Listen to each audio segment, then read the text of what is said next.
Hello, hello, everybody. How are we doing today? We're live with Track Limits Racing for round 3 at Twin Ring Motegi. Thank you all so much for being a part of the show with us. My name is Cakes. In the booth with me, as always, is Mr. Finicini. Finn, how are you doing today? Oh, doing just great. How about yourself? Doing pretty good, doing pretty good. Twin Ring Motegi. This was a track that was part of the initial sports car series when this was part of New World Sim Racing. We're coming back, though, for 2025 Season 1. It's a technical course, and I feel like just by judging on the lap times, I think it's catching a lot of even our faster folks out at the moment, at least from what I'm seeing from the free practice times. What's your feeling on Twin Ring Motegi? It is one of my favorite, least utilized racetracks on the iRacing service. I love Twin Ring Motegi because specifically that technical nature you spoke of. The lack of camber in a lot of these corners makes it really, especially on low downforce cars like we're dealing with the GT4 and a little bit less so with the LMP3, but still there, where you are really learning your throttle control if you don't already know it very well. And I think that's when you talk about catching some of our faster drivers out. Some of them, while they're fast in other areas outside of that technical nature of having the throttle control, really understanding the trail braking markers and how to get the car to rotate with that trail braking. And I think that's what's catching a lot of our faster and more quicker drivers who, when they have that camera and that sort of thing, out on this racetrack.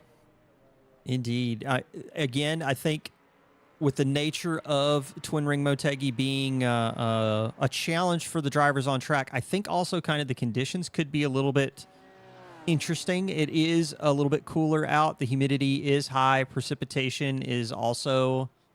I don't know if precipitation is destined for this, but the humidity levels are high. It's cloudy. We've got some wind. It's going to be interesting to see how this works out. Finn, we got to talk about where things stand with the championship. Absolutely. Let's go ahead and get that stuff pulled up for the folks at home. We do have the standings for LMP3 pulled up for everybody to take a look at. Scott Fleming on top with that 92-point total, and he's got 8 points on his nearest competitor, Andrew Monroe, who for some reason is still showing as being from Brazil. So I'm going to go take care of that real quick. Tell me a little bit about what you're seeing with the championship standings the way that they are right now. Really good showing from Scott Fleming on both of the opening round as well as round 2 has really cemented his kind of spot on top of the current LMP3 standings. Pretty tight margins, however, as soon as you get out of the first 3, as you know, a couple points separate P4 and P5 with Gian Cardoso and Bartosz Pazecki, excuse me. Yeah. And not many points margins all the way down the order, pretty much from there until P10 or P9, I should say. And we have a tie for P7 between Alex and Nicholas Alvarado. It's going to be a tight margin. Remember, we also have a couple drop weeks, if I remember correctly, floating around as well for them to utilize to get more points. And I think it'll really tighten up the margins even between the top 3 and working down the field as we get further on in the series.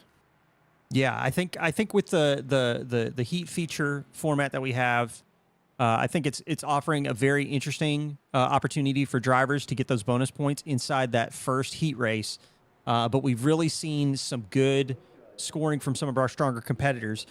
With that said, let's move on to the stronger competitors that we've been watching in GT4 Pro, with Ethan Hamlet on top with a dominant 105. So Ethan Hamlet just picking up right where he left off in LMP3, but Uthman Badmus kind of best of the rest right now with 79 points. I think the GT4 Pro field is going to be a lot of fun to watch. Again, kind of like very similar to what we've seen in track limits racing series of note with Ethan Hamlet kind of just running off and then kind of like making it a race for everyone else in the field. What are your thoughts when you take a look at the standings? I think it's very interesting to see Ethan kind of just pick up where he left off of being just a really rapid driver, even in, you know, other machinery than he has for the last season or 2. I think it's definitely a lot harder for him to be he's had a lot more competition in those 2 rounds. So while the points say that he is at the top of the charts, I think there is definitely a much bigger fight there for those top spots that he's had to deal with than I think in seasons past. Yeah. And I think it still shows the ability and the understanding and consistency he has, regardless of car. I wouldn't want to discount, I think, literally the rest of the field from Uthan Badmus to Tommy Kogan, Colin Johnson in that battle for third position, that bottom step on that podium. And the rest of the field down, like you said, it's going to be pretty competitive. And I think it's definitely not I don't think there's every opportunity, I think, for another driver to claim the top spot of this still, if they are, able to find the 2/10, the 3/10 that separates them and Ethan. I think there's a lot less of a gap between Ethan and the rest of the field in this instance than we have seen in seasons past, which is very exciting. I'm really hoping we get. I don't think he's here tonight. Sadly, I don't think he is. Darn. Well, so one thing I did want to talk about, and I don't necessarily want to spoil things for the folks at home. I mean, Ethan Hamlin on top with 105, but man, let me tell you, I don't know if there's some sandbagging going on here in this free practice lobby, but Ethan Hamlin is only 2/10 faster than Tanner Schiffner, who is sitting P8 in the GT4 Pro standing. So, and we've got 58 representation even happening down in the GT4 AM crowd. So let's switch over there because we got William Lewis right now on top of the free practice timesheets with that 58.6. William not in the standings for GT4 AM right now. Christopher Blue's on top right now with that 51 point total. And we've got a really tighter packing of a tighter package in the GT4 AM field. Pretty much up and down the order solidly with Christopher Blue in lead with 51.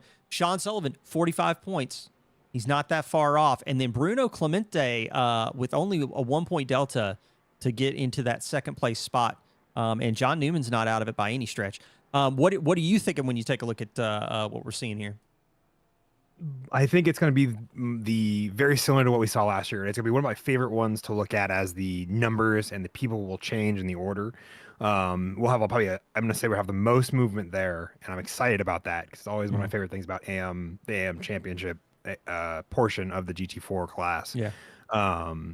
Is the drivers there, because you have William Lewis, who is sitting 14th in our championship standings with having one race out, so missing the points from I think it's the second race last week, or it was the first week. I'm gonna double check my numbies here.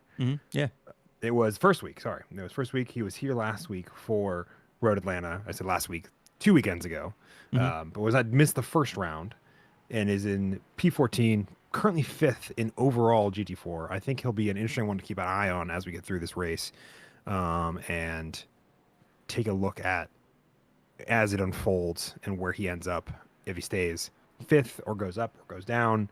I think incidents will play a huge part of this. So, indeed. So that's the standings, folks. We've got more points on offer here for another feature race here at Twin Ring Motegi.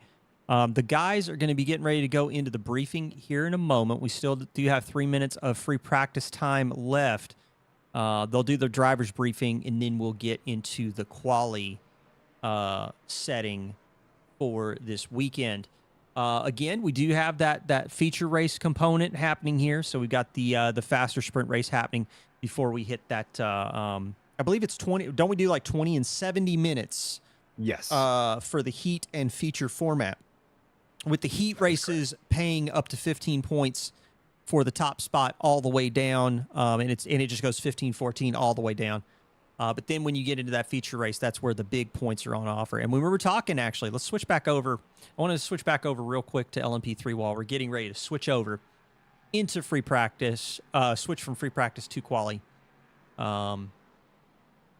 Actually, what I want to do real quick before we do that, let's do this. Let's take a quick peek, just to give everyone kind of a bit of a taste for where the pace is at on the field.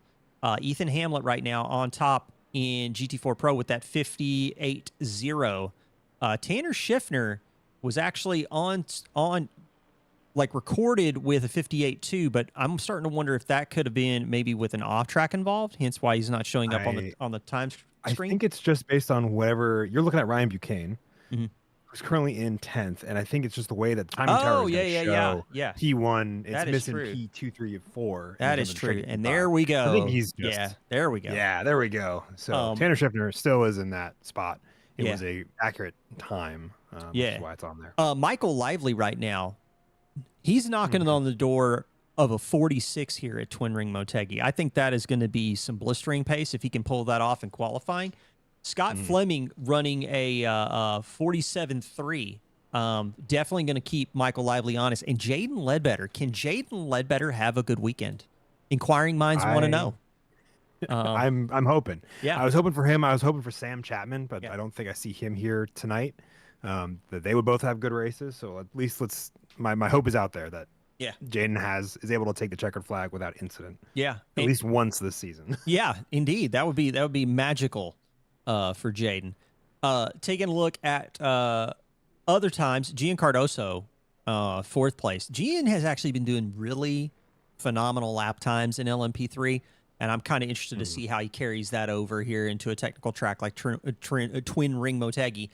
But we got to talk about the real outlier here. William Lewis is only 0.6 off Ethan Hamlet's time, and he's leading the GT4 AM pack by over a second. Yeah, definitely.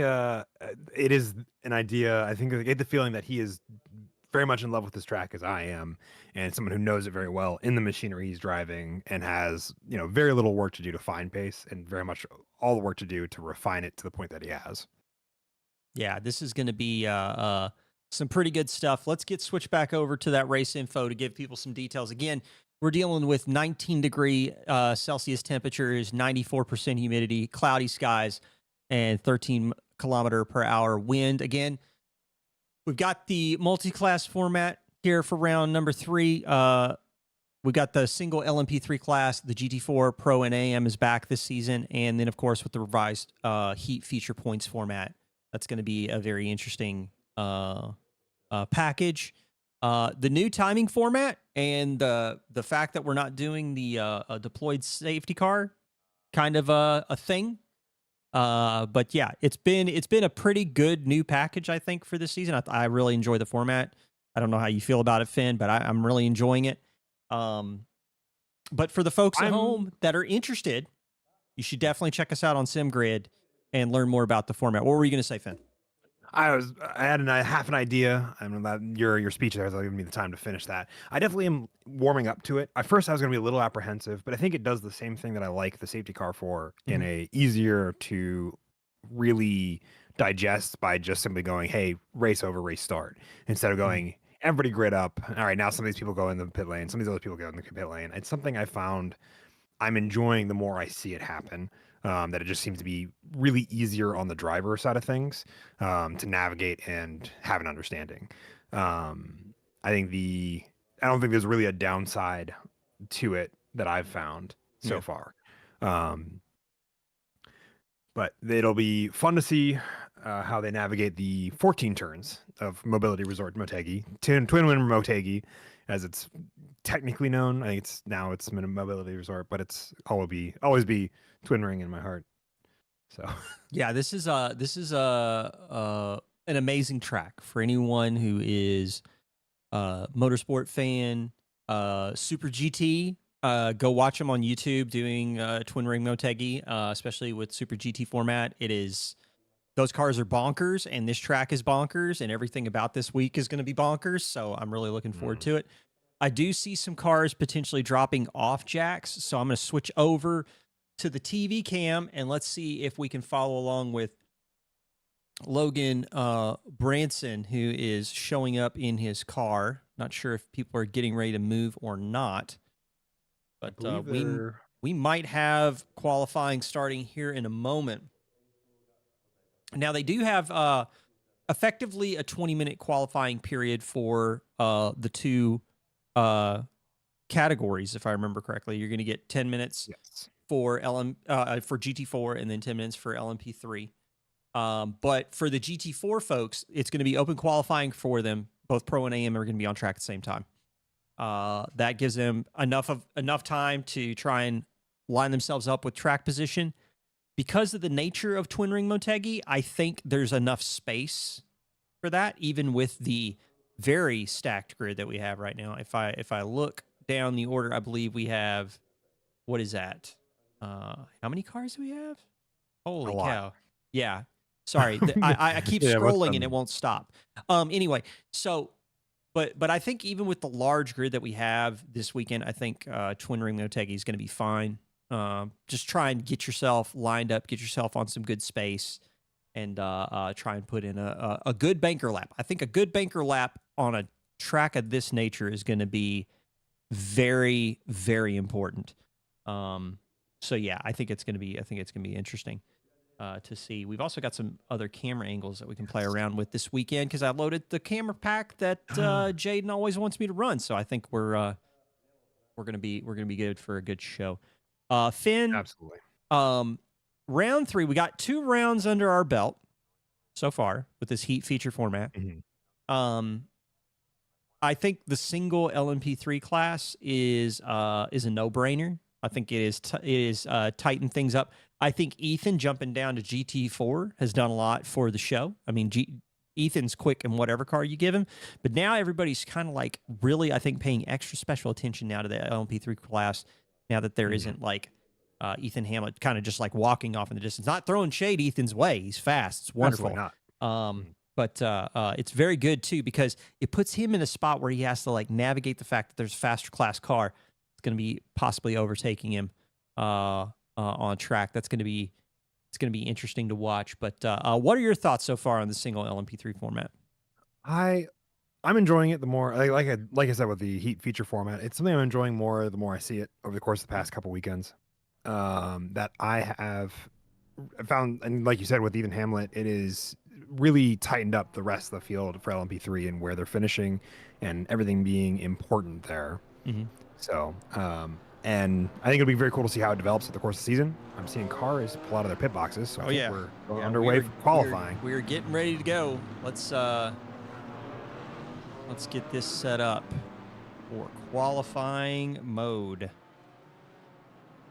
Get that out of the way. Get the qualifying showed up. We're not going to have... actually, let me go ahead and pull outlaps up just so that we can get that showing. Let's get the track map going. All right. Yeah, outlaps are underway. Looks like maybe Kyle Potter is in the front of this train. He sure is. So we're going to stay on board with Kyle Potter as he's getting ready to go around twin ring Motegi as he's getting set up for his first flyer. 14 corners, a lot of technicality between them. Some nice hairpins, some lovely sweepers, and a fun complex of S's to really round out a lap here at Mobility Resort / Twin Ring Motegi. It's like I said, it's one of my favorites that I don't think the service uses enough, and I'm excited to see it back for a league race. Ooh, having some fun with the grass there for Kyle. Indeed. So Kyle's getting ready to round out his lap as he gets down this back straightaway before he hits the S complexes. And then he's going to start us off with a flyer.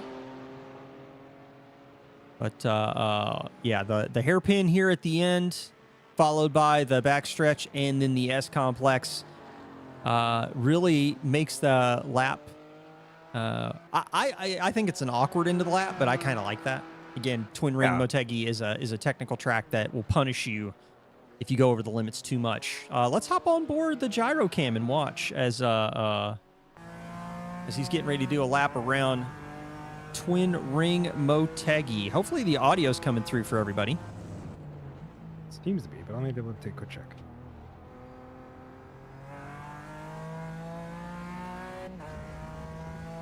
Kyle Potter was very, very strong in Oschersleben. Also, I think Road Atlanta probably wasn't, if I'm remembering. Let me double check my numbers just to make absolutely sure.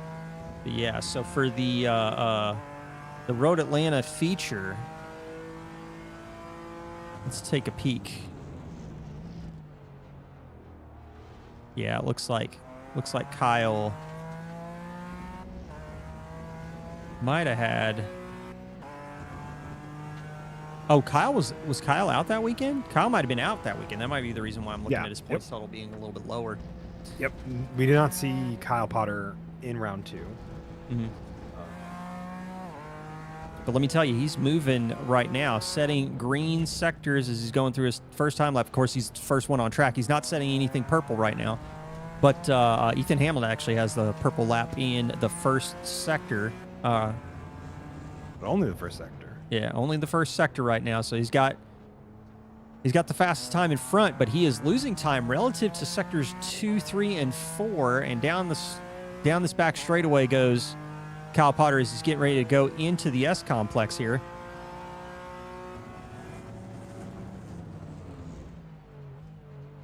Vincent should be here. I saw him. I saw him on the list. I actually added him into the LMP3 class because he had not been at a race with us yet. Into this final corner, getting on the power as much as he can, trying to keep the back end of the car from sliding around. Kyle Potter is going to come across the line. I think he's going to set our first time, unless he invalidated. Let's see if we can get those qualifying times up. Can we not get that? Hold up. There we go. Should be able to. Yeah. Excellent stuff. Switch on over to one of these new cameras. Let's go to TV 5 and take a peek. Heck yeah, TV5 is pretty cool. TV 5, it's nice. Let's take a peek.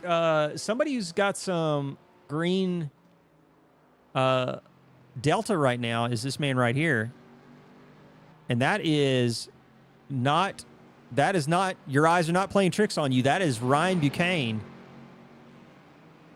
switching over from LMP3 to GT4 Pro. Yeah. So the pure driving AMG out on track with Ryan Buchanan in the 6.4. Currently sitting on a 2-minute .43. He's going to have to find some more time if he wants to try and make a challenge at the front of GT4 Pro. Super curious what led him to make the change. And I wonder if it's just the familiarity with GT4s over LMP3s or a different reason that had him swapping. Maybe. Let's check in with the timesheet leader right now. 58.51 for Ethan Hamlet. Tanner Schiffner's still only 0.2 off. Jeez. This is interesting. I'm very interested to see how this continues to play out. Mm-hmm. Let's take a look at other deltas right now. I mean, we've got some good ones right now. I think Henry Garcia Henry Garcia is like 0.3 off Tanner Schiffner. Colin Johnson's only 1/10 off. We just got so many folks that are running so close right now, and Ethan's taking it back to the pits there. He's only got 0.3 on Tanner Schiffner, but Tanner Schiffner's in the pits as well. Let's see if we can find someone still out on track. I think most of everybody's in the pits. I think Tanner's still on track. I think you might just be stuck in Scenic. Oh, am I stuck in Scenic again? But yeah. Yep, it does that sometimes. Let's switch on over to Tanner Schiffner right now, trying to find time on track. Look at those purple sectors from Ryan Vogel. Ryan Vogel jumps to second on the timesheets with the 58.58. Mm-hmm. Keeping it close to Ethan Hamlet. He was only 0.2 behind Tanner in in practice. Mm-hmm. And I'm wondering if Tanner still is getting the time back under him because he's had half a second down from his practice time. Yeah. So see if he's able to put together a faster lap this time around. Just taking a peek at some of the other times on the timesheet. Henry Garcia is going purple in the middle. Kyle Potter finding time in the first sector. Currently sitting 5th in GT4 AM.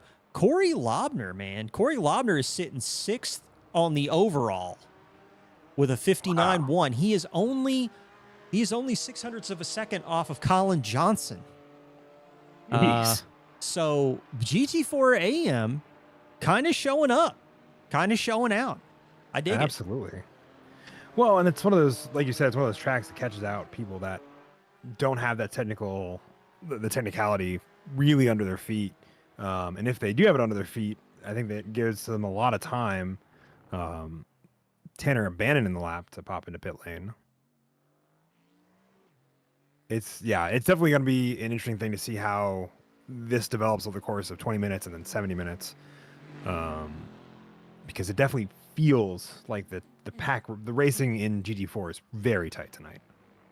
Yeah, it seems pretty tight up and down the order. Henry Garcia currently sitting fourth. Henry Garcia in the AMG currently sitting on a 59.07. He's got to find 3/10 if he wants to take the fight to Tanner Schiffner. He's, again, part of that really tight grouping that we're seeing, really kind of, I would say, in the top 4, probably even if you want to stretch it to the top 6 in GT4 Pro. Garcia still sitting on that 59.07. Well, actually, no, he upgrades to 59.07. Leapfrogs Colin Johnson. And, yeah, he's moving. Taking a look, let's go back. Let's jump on back to somebody in the pits right now. William Lewis, currently behind Matt Pyle. So he's intermingled with the GT4 Pro runners. Mm-hmm. I'm just taking a look real quick at his time right now. He's sitting on a 59.6. We've seen faster from William. So I'm kind of curious what's going on there. Let's take a peek. What other stuff? I almost wonder if he wasn't able to put together a perfect lap or an ideal lap. Maybe. And then it ended up with the time that he had as a result. I wonder if also traffic may have played a role in a couple of his laps. All right, I do see cars in the pits. Not sure if that is quali over for the GT4s or not. We still do have some time before the LMP3s go out. I am seeing some folks on outlaps, and that is going to start us off with Mr. Jaden Ledbetter in the number 3, heading out on track. So LMP3 going to take some time here at the end of qualifying to get their times in. But let's while Jaden's on his outlap, let's talk about those standings right now with Ethan Hamlet, top of GT4 Pro. But Ryan Vogel's close. Ryan Vogel is in keeping honest territory. Same deal with Tanner Schiffner. Tanner Schiffner's not that far off either. So top 3 GT4 Pro could be spicy question. Yeah. I think so. I think it'll be pretty spicy from P1 down to almost P5. And we're back. Apologies again, everybody, for the stream doing disconnects. Not really sure what's going on with my internet, but we're gonna figure something out in preparation for round number 4, and we'll get something hopefully a little bit more stable for you guys for round number 4. But in the meantime, we will carry on, and we will continue to have a good round number 3 here at Twin Ring Motegi. Jaden Ledbetter on his first time lap, I believe. Let's take a peek at... Yeah, it looks like he's getting ready to finish off his first time lap. Let's jump into the roll bar cam as he's going through the final 2 sectors. No, I don't really know what it is, Chris. I actually did some troubleshooting with the ISP. I get my internet through rural electric co-op because I live, in Arkansas. But anyway, got my upload-download speeds back to normal, but I'm still dealing with disconnects. And the thing that's very interesting is it's only relative to Twitch. Everything else seems to be fine. It's just the connection is just volatile enough that Twitch throws a fit. But anyway, we're gonna keep on going. I love going under the bridge here when you're getting ready to finish this lap out here. So good. It's such a good track. If anybody's ever played Gran Turismo, this is another banger from that game. Comes across the line, and where is Jaden going to put it? In the 48s. Yep, 48-0. Okay. Good start. Kind of needs to find a little more pace, I think, but that's a good start. Absolutely. And you got to remember, it takes a little bit longer for the tires to get to the ideal temperature for LMP3s, I feel like. So it'll be a little bit, give them another lap and see what else they can put together for another flyer. But they getting those bankers in, like you were saying, for all of them for the first lap around is always a good time. Less than a tenth behind him, however, Vincent LaRue, who we have not seen at all this season. Yep. Vincent is back with us on track, doing his thing. Love to see it. I am looking. Actually, let me do a quick double check real fast while Vincent's doing his lap. We're watching his sectors. Let's do. Okay, excellent. We're all good. All right. Sweet. So Scott Fleming, top of the timesheets right now, 47.3. Gian Cardoso, only 4.3 tenths off. Gian Cardoso has really been doing quite well in LMP3 this season. Mm-hmm. Fantastic few runs from the first couple. And I'm super excited to see if he continues to like this trajectory upward of being consistently quick over the course of our 20-minute and 70-minute racing consistently, or, over the course of the rest of the season. That keeps up, and he's able to keep holding on to these lovely podiums that he's able to grab at least in qualifying. Indeed. Vincent coming around the final corner, slides a little bit far out. Don't know if that's going to catch his timeout or not, but he's going to come across the line and put one on the board. He was sitting on a 47.86. Does he upgrade? It doesn't. It does look like that is his fastest lap so far. Jaden Ledbetter's back in the pits. Let's take a look at the hardest working man in sim racing, and that is Mr. Mark Coyne. And Chris Turner in chat is the president of the Mark Coyne fan club. Just ask him about it. Yeah, Mark Coyne comes across the line. He's got he's sitting on a 47.9. Not the fastest, but the thing about Mark, nose to the grindstone, just pumping out the laps, keeping it clean. Hoping to see some good racing from Mark. Scott Fleming does punch into the 46s with a 46.99.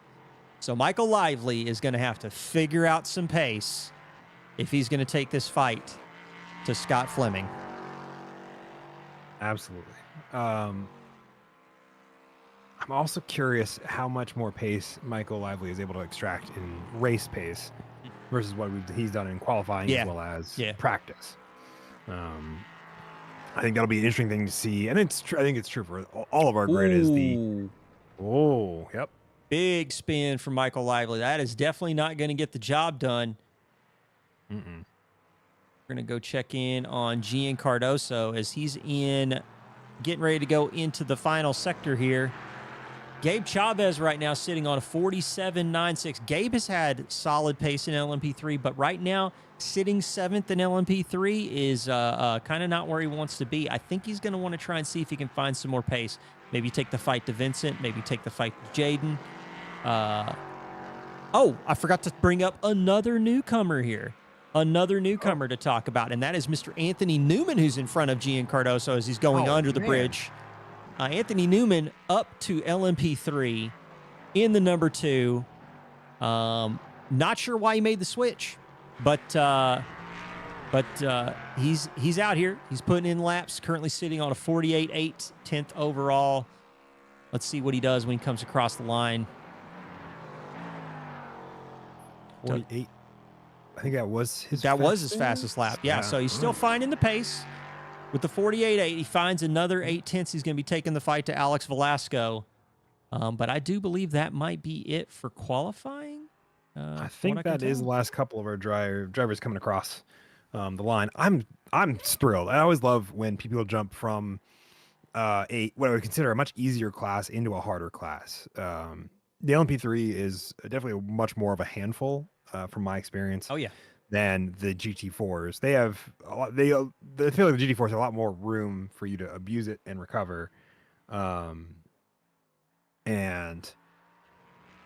I think the LMP3s are way more likely, like we saw with Michael Lively when he took a little bit too much grass there at the end of that lap and then ended up in the gravel trap.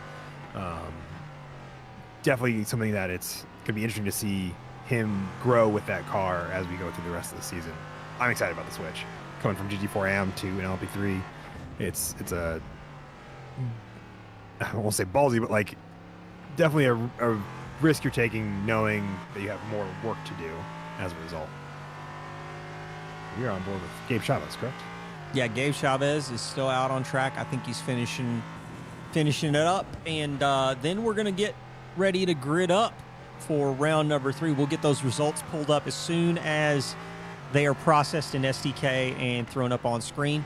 He's going to practice his pit entry because he's playing it smart, and he's taking a very straight line into that chicane. And I believe that is going to wrap it up for qualifying here. Let's just wait and see if we can get those results pulled up. But I think by and large, quali, it's kind of showing again the technical nature of this track does kind of condense the field up a little bit. Although I do think Scott Fleming right now is throwing everybody for a loop with that 46.99. I think it's pretty crazy. And also that was a 46.989. So they were rounding up. Yes. Let's get the grid. Can we do the grid? Can we try it? Let's try it. Will it work? Let's try it. Let's try it. Let's give it a shot. See if it'll give it to us correctly. So if we pull that up. Hey. All right. Seeing names, seeing numbers. Yes, sir. You want to take it away? All right. I will absolutely. Starting off in our LMP3 category, our faster category, we have Scott Fleming on pole position, Wesley Griffith alongside him for the front row. In third, we have Michael Lively along with Jaden Ledbetter in fourth. That's your second row. Third row is going to be Gian Cardoso and Vincent LaRue. In our seventh place, Gabe Chavez. Eighth, Mark Coyne. Alex Velasco and Anthony Newman round out our 10 LMP3s that are with us tonight. Into the GT4 category, Ethan Hamlet and Ryan Vogel on that first front row. Ethan Hamlet taking the fastest time by a tenth, I think it was. Yeah. Very close margin. It's gonna be very interesting races to see especially as we get through the 20-minute heat race here, and so we'll see how that develops. Tanner Schiffner, Henry Garcia is gonna be on your second row there. In fifth and sixth of GT4 is Colin Johnson and Corey Lobner. Devlin Hunter and Tommy Kogan are on your fourth row. Sean Sullivan, John Newman on that fifth row. Sixth row is Matt Pyle, William Lewis in 12th and 13th. And, I lost my spot. Tommy Kogan, Sean Sullivan, John Newman, Matt Pyle. I thought I said that was what these. Dang it. All right. William Lewis, Kyle Potter is going to be also there for you. As I fully lost my train of thought. Edward Zamoro, Ryan Buchanan, Kerry Nolan, Dylan Hendricks, Ryan Thomas, Christopher Blue, Sergio Zaruti is also in LMP3s, but is not on the grid. Yeah, and then I think his last one is David Schneider. Yeah, it's the last GT4. That's a lot of names. It's a lot of names. I apologize. Man. No. You did good. You did good. I looked away for 2 seconds and lost my entire train of thought. But no. That is your grid for the heat. Yeah. No, it's crazy, dude. It's crazy. So let's get down to it. Scott Fleming is going to be on track. Let's hit TV1. Pace car leading the field right now. They're getting ready to go under the bridge. Not a full formation lap here. LMP3 does have some space. Scott Fleming is going to have to put in the work to hold that inside line as they go into turn one. Yeah. Hope you can hear them. They're away. Yeah, they're revving up. They're going. Scott gets a good jump into turn one. Field. That was a lunge from Lively, but Lively is trying to spice things up, going from the second row of the grid up into P2.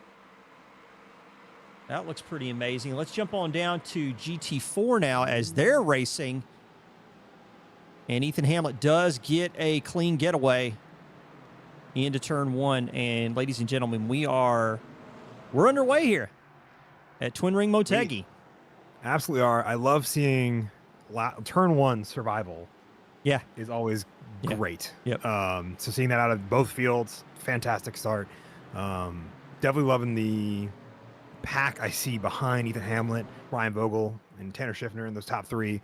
Just a pack of GT4s all working their way through as they begin to kind of pair up and cluster up to bring pace back to themselves. Ryan Vogel, Tanner Schiffner really keeping Ethan Hamlet from running away, at least from the start. We'll see how it develops over the course of, obviously, another 20 minutes, 19 minutes or so. Let's jump on over to the replay here. I did see something happen with Alex Velasco losing the back end, or maybe there might have been some contact, not sure. But Anthony Newman driving off in the distance. Alex Velasco getting back on track a little bit further into the corner. And they're back to racing now. Other than that, relatively, I mean, probably one of the cleanest lap 1s I've seen. Like there were a whopping total of 2 off tracks. That's it. Yeah. Doing a little bit of review on my end. It definitely looks like Anthony Newman just locks it up a little bit, and then trying to recover it, Alex Velasco just kind of gives him a little love tap, but they both seem to be driving away from it. Lovely stuff. Yeah, still good stuff all around. Good stuff all around. Jaden Ledbetter currently sitting in 4th, sandwiched between Wesley Griffith and Vincent LaRue. Vincent LaRue is actually kind of all over the back end of Jaden. Let's get on that nose cam, take a peek.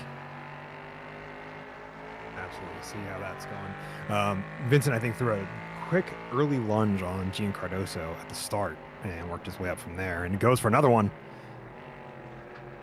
Able to stick it. Excellent stuff. Excellent stuff.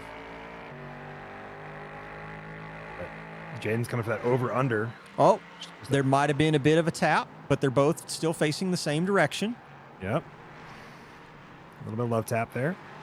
Everybody's still driving. Getting a little bit of that off-track debris. Yep. Popping some popcorn on track. Lock up from Jaden Ledbetter as Gabe is now in the mix. And Gabe Chavez now in it, and Gian Cardoso in the back, not out of it, nor is Mark Coyne by a stretch. Behind Gian. Ooh, looks like we might have had a massive accident. We're going to go take a look at that in a minute. But in the meantime, we got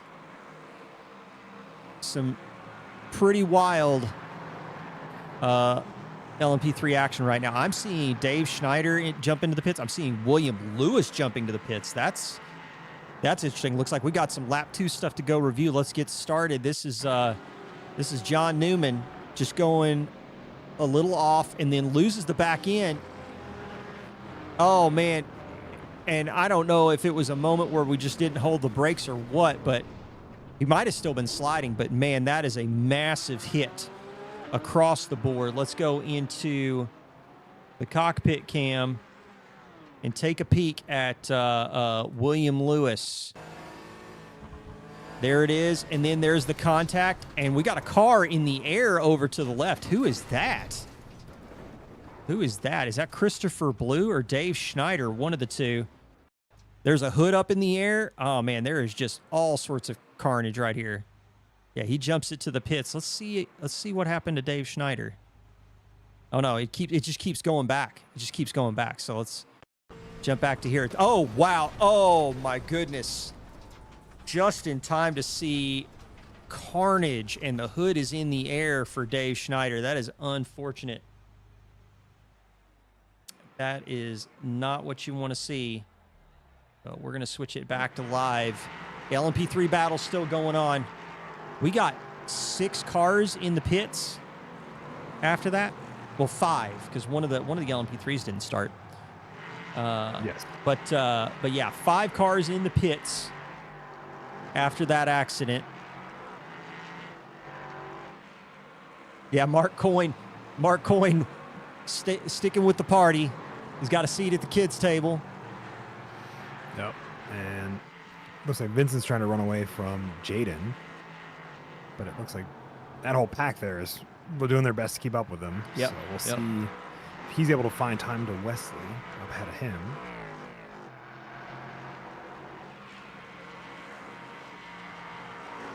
Let's go take a peek at this fight because they've been swapping order many times over the span of this lap. And that's Eduardo Zamora and Logan Branson, or Wookie OH on Twitch TV. You can go watch him right now. He's probably live streaming this race. Yeah, Eduardo Zamora trying to find his way around. This is in the back of the GT4 pack. It does look like William Lewis and John Newman, Dave Schneider coming back out on track. Dylan Hendricks as well. Looks like he might have got caught up. I think he might have been the car that went airborne. Dylan Hendricks, because he's one of the Porsches, and I think it was him that went airborne. Because man, that was a shot. Although the shot that Dave Schneider got was pretty wild too. That was definitely some intense stuff. Sean Sullivan right now. He's in the mix. He's duking it out with who is that? Is that Kyle Potter in the BMW? Kyle Potter gets the move done as they head down to the left-hand hairpin, going into Sector 2.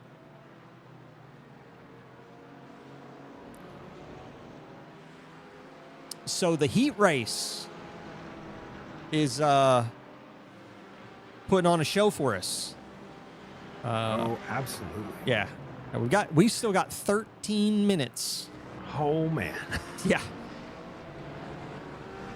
I love how tight this field is in GT4, even after that crazy set of accidents. I know. That was very wild. Very wild stuff. Yeah. Less than Chris, our man on the ground, Chris Turner, pointing out that Vincent must have had a moment because he's then slid down to 5th. I believe so. Let me see. I can figure out what happened there.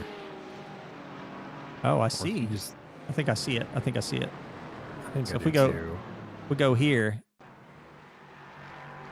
Yeah, that'll be. Oh, it just goes wide, goes off track. No, that might not be it. I think. Oh no, it's just a lunge from Jaden into the left-right, kind of fast left-right that gets him the position back. Interesting. Well, we got that part available. Let's go see if we can see that part. I don't know if it's right here. It should be. It should be right there. Yep. Takes the inside line, goes for the lunge. I think it's. I wonder if there was a slowdown. I wonder if Vincent had a slowdown because a second and a half slower than Jaden last lap, and that pass looked textbook, like no drama at all. That seems odd. Yeah, I would wonder if there's a off track. I think you can get a slowdown in that section if you go off track right before the kind of the fast left-right.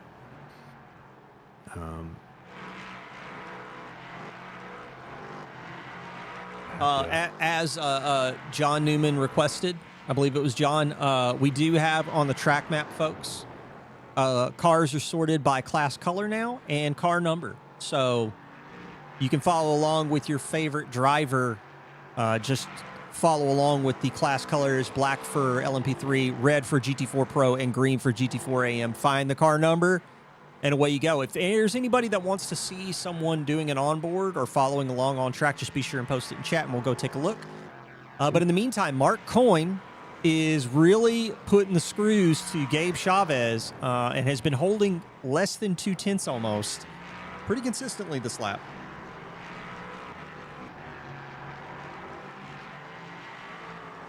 Chris Blue dives into pit lane. I think it's just due to the damage that he had prior. Yeah.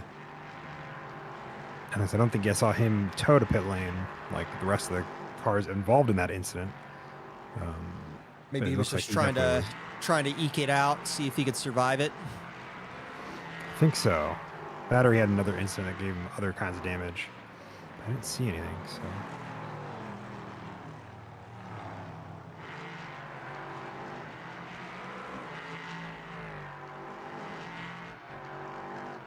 All right, just taking a peek at the times. The Mark Coyne Gabe Chavez battle is probably the closest thing we got. Actually, no, that's not true, because Matt Pyle,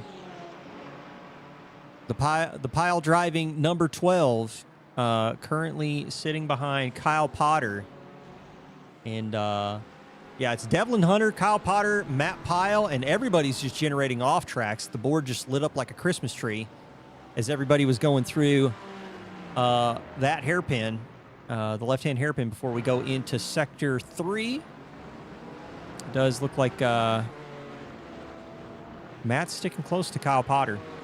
Mm-hmm. I think he's trying to find a way around just to get more positions for the feature. You know what's wild right now? I don't know if I don't know if there's just something in the data, but we have not registered a fastest lap yet. I don't see one in the timing and scoring. I don't see one that's faster than anything we've seen in qualifying.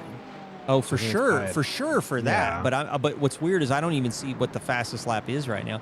But I know how I can find that information out. So let's go over to the class display here and take a look at those best times up at the top. A 47.161 for LMP3, and that would be Michael Lively, who's currently sitting in second. 58.5 in GT4 Pro.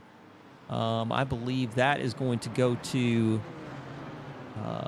Actually, that's a tie. That's Ethan Hamlin and Ryan Vogel, both with 58.54s, which is wild. And then GT4 AM with the 58.9. And I believe that is going to be Mr. Corey Lobner right now, who's been on an absolute mission right now. He's currently sitting. He's currently sitting in. What is that? So top of GT4 AM. He's sitting behind Tanner Schiffner, and he's in front of both Tommy Kogan and Henry Garcia. So Corey Lobner is really, really putting in the work. LaRue off again. Let's go see. Let's go see what's up. It is a chain of off tracks, or a chain of lockups that starts with Jaden Ledbetter, and then they're trying to avoid Jaden Ledbetter.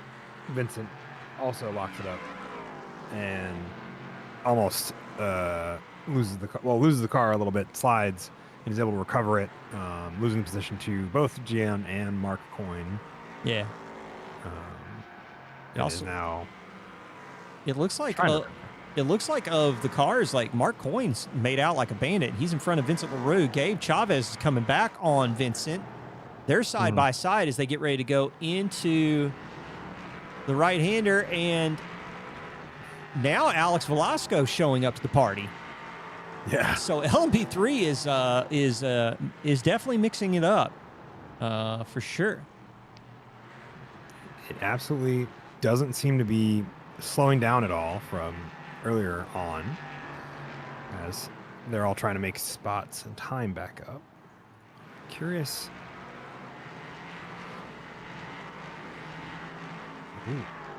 Ethan Hamlin being held up by Chris Blue, which allows Ryan Vogel to be right behind him.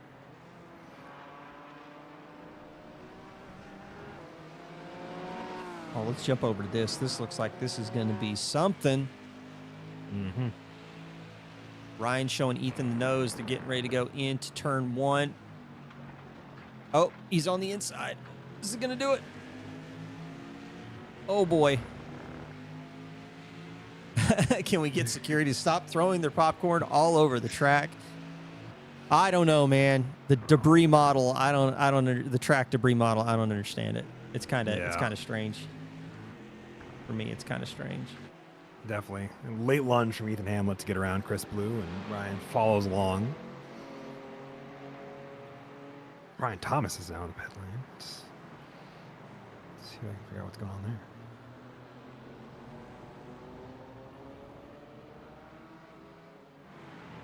Race leader in LMP3 has caught up to some GT4 traffic, and he is trying to find his way around. But Michael Lively is right there. He is right there. Tommy Kogan and Henry Garcia and Corey Lobner still, all of them still going at it over here. These are GT4A. Oh. The GT4A and Corey Lobner is putting the absolute screws to some GT4 runners out there right now. Definitely fantastic, I think, driving and pace from Corey Lobner out of this one. I'm wondering if he's able to keep it up with the 70-minute feature race we have coming up here in just a moment. Yeah. We have about, I think, a couple minutes left of our heat race here. As some GT4, or not GT, some LMP3 cars make their way around to try to keep up the position and momentum.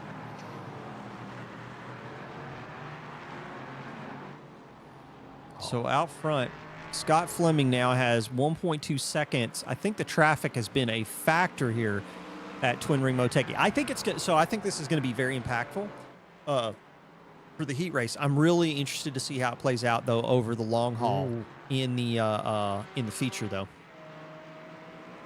Yes, absolutely. I think it'll be equally as important in the feature, maybe even more so, especially as we get kind of later on in it, and the traffic gets a little bit more spread out than Indeed. we'll see here. Let's jump back. Let's take a peek. Man, we got such a fight here. Oh my goodness. Three-way battle. We got Colin Johnson, Matt Pyle, Kyle Potter, all sandwiched together. Sean Sullivan looming in the background. Yep. Sean is looming. He's just waiting to see what he can get. I think that was contact between him and Matt Pyle. Nobody got harmed from it, so. Jaden Ledbetter, Wesley Griffith changing spots.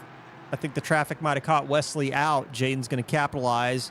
Gian Cardoso is going to show up, although Wesley just giving Jaden a little bit of discomfort there with giving his nose just a little bit of presence, and Jaden taking an awkward line. Yeah, Jaden's really pushing for a good result here. Indeed. Hopefully that doesn't come back to bite him by being too aggressive in the feature.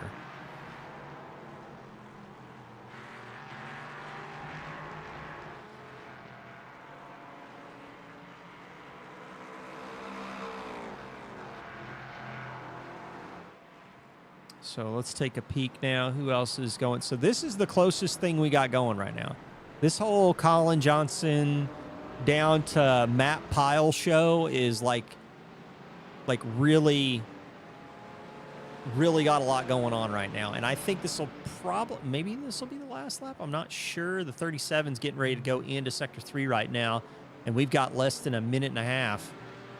We might get one more lap. Ooh, spin out of Matt Pyle. Matt Pyle just lose it. Did he just lose the back end? I didn't see any contact. He just, I think, over rotated it. Didn't counter steer soon enough, or let the car settle before trying to apply power and spun around.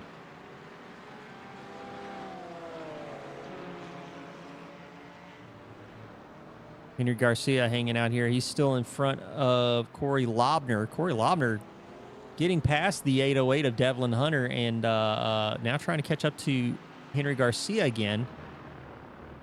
I believe we got maybe another lap. We're going to see here in a minute.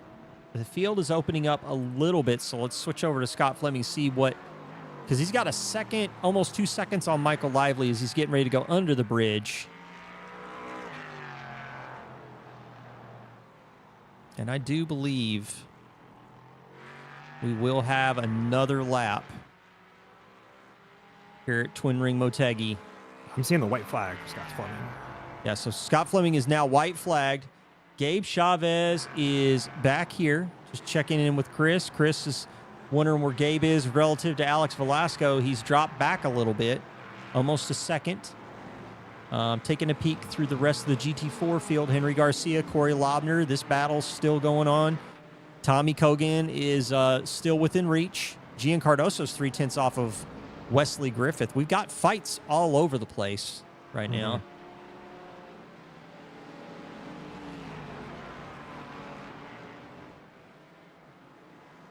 Ooh, late break-in from Henry Garcia there. Yep. Going to take the fight to Tommy Kogan. We're seeing on screen. He's really trying to close that gap down.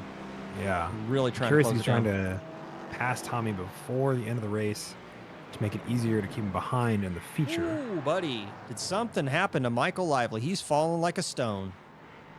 Michael Lively goes off track. We may have to go take a peek at that. Yeah. But in the meantime, actually, let's look at it real quick. It's a pretty mundane one. It just, I think, looks like he just hit He just goes into the gravel. Yep. Takes a quick off track into the gravel, and that's just set him, got the entire line for it. Wait a minute, he's still going slow. Chris is thinking he's dropping like a stone. That's fuel. That does. Oh, look like no. fuel. Oh, no. He's in the pits. Yep, that's got to be for fuel. Unfortunate. Second place was on offer for Michael Lively, and fuel looks like it might have caught him out. Gian Cardoso crashes at the end. He's still on track, though. Did see... He and Wesley Griffith both spun at the final corner. Or not the final corner, the first corner of the S's. Turn 10, I believe that is. Yeah. Or turn 11. And managed to keep it on track, both of them. But both of them losing points and spots at the end of that heat race there. Apologies for having that on the replay, folks, but Scott Fleming's going to take the win with Jaden Ledbetter coming in second, Gian Cardoso in third. Jumping down into the GT4s, Ethan Hamlet looks like he is going to take the top spot in GT4 Pro, followed by Ryan Vogel, Tanner Schiffner. Let's take a look, because I believe Corey Lobner coming across the line in first place of GT4 AM, followed by Kyle Potter and Sean Sullivan, which, by the way, we're pretty far back relative to Corey Lobner. Corey Lobner had some monster pace in GT4 AM. I think we have got an interesting race lined up for the feature. But that is going to be the heat race, ladies and gentlemen, as we got cars that are still coming across the line. We're going to get those results pulled up for you here in a moment. But in the meantime, let's switch over to Scott Fleming. We're going to move around, take a look. Colin Johnson. Colin Johnson ended up finishing, what was that, 17th in the overall and 7th in GT4 Pro.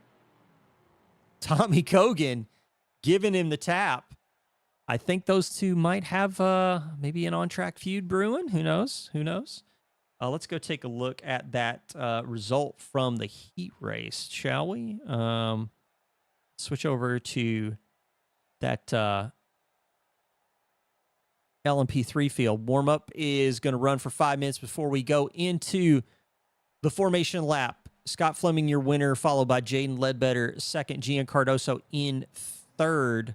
Vincent LaRue taking fourth there, Finn. You gotta be happy about that result. Well, I'm so happy when team members do well, but I'm also just happy to see him back out on the track with us, because I think it's one of the things from what I've heard from him that he enjoys the racing overall. So the former GT4 champ and hardest working man in sim racing, Mark Coyne, in the 937 coming across the line at fifth. Then we got Wesley Griffith, Alex Velasco, Gabe Chavez, Anthony Newman, and Michael Lively with a fuel issue at the end, rounding out 10th. It's going to have to put in some time to get a good points haul and good recovery for Michael Lively. Let's take a peek now at those GT4 Pro runners, because Ethan Hamlet won, but there's still more of a story here with Ryan Vogel only being a half second back.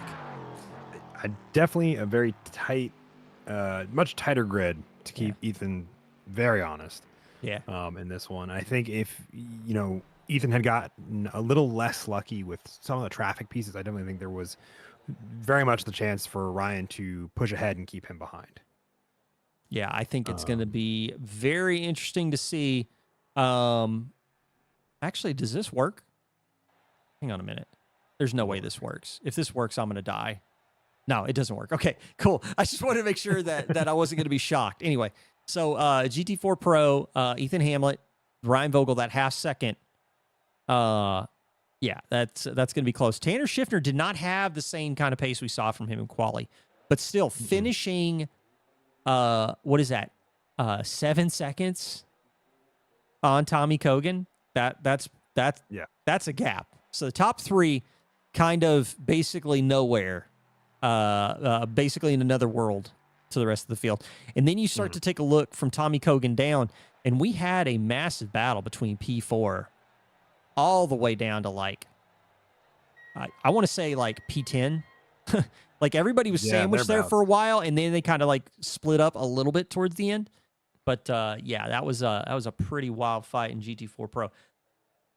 But the other story, and this one's big. This one's not going to show up in the data that we're about to show you all because Corey Lobner took the win. Kyle Potter was only 4.5 seconds away. But the thing was, Corey Lobner, I'm pretty sure he finished like 7th overall. Like Corey Lobner was like in it, like with the GT4 Pro runners.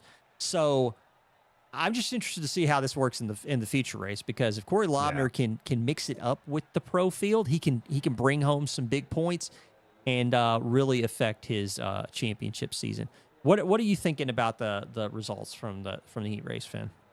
It shows a lot of the actual pace a lot of these people have. We kind of talk about it in qualifying that it's always here's their single lap, what they can do in the vacuum in an ideal world. But I love seeing the difference when it comes to race pace. How consistent are they over 20 minutes, over 70 minutes? And we're seeing more of that. These little incidents here and there that really change the kind of ideal numbers into what we really are seeing here with the end of this 20-minute feature or heat race as we go into the feature here in a couple minutes. I'm curious to see if people are more consistent or less consistent with the feature, because I think it'll really determine how much our order here from the heat changes. I'm curious to see if Ryan can find that little bit of pace to continue to get more pressure on Ethan Hamlet going into the feature, and if Tanner, if he's able to find that little bit of like that 10th of pace, that 11th of pace, that he was able to grab, that if he's able to grab it and stay up with them, that'll be a really interesting podium fight for all 3 steps of that podium. And like you said, from 4th down, it's been a brawl with the big exception of the kind of really big wreck that took a lot of our midfield out. The wreck was big. That was a big thing. I think that separated a lot of the GT4 Pro from the GT4M. Yeah. We're going to line up for the grid, sir. But while you're finishing up, I did want to mention Christopher Blue finished 10th. That's the championship leader in AM. But he was wrapped up in that accident and then also went to pit afterwards. He did not tow, and so he was ended up further down. Yeah, but that's going to be a big impact on his race. Now, the thing is, folks, we're talking 10th place finish for Christopher Blue. That was the heat race. We are going into the feature. That is going to have a bigger points payout. And with the lead that Christopher Blue has right now, the margins are slim in GT4 AM in comparison. But I am interested to see if he can come back, maybe capitalize, get some extra points, and let's see how it shakes out. But we're getting ready to grid up. I wanted to go. I didn't do this during the last race, but I kind of want to do it now.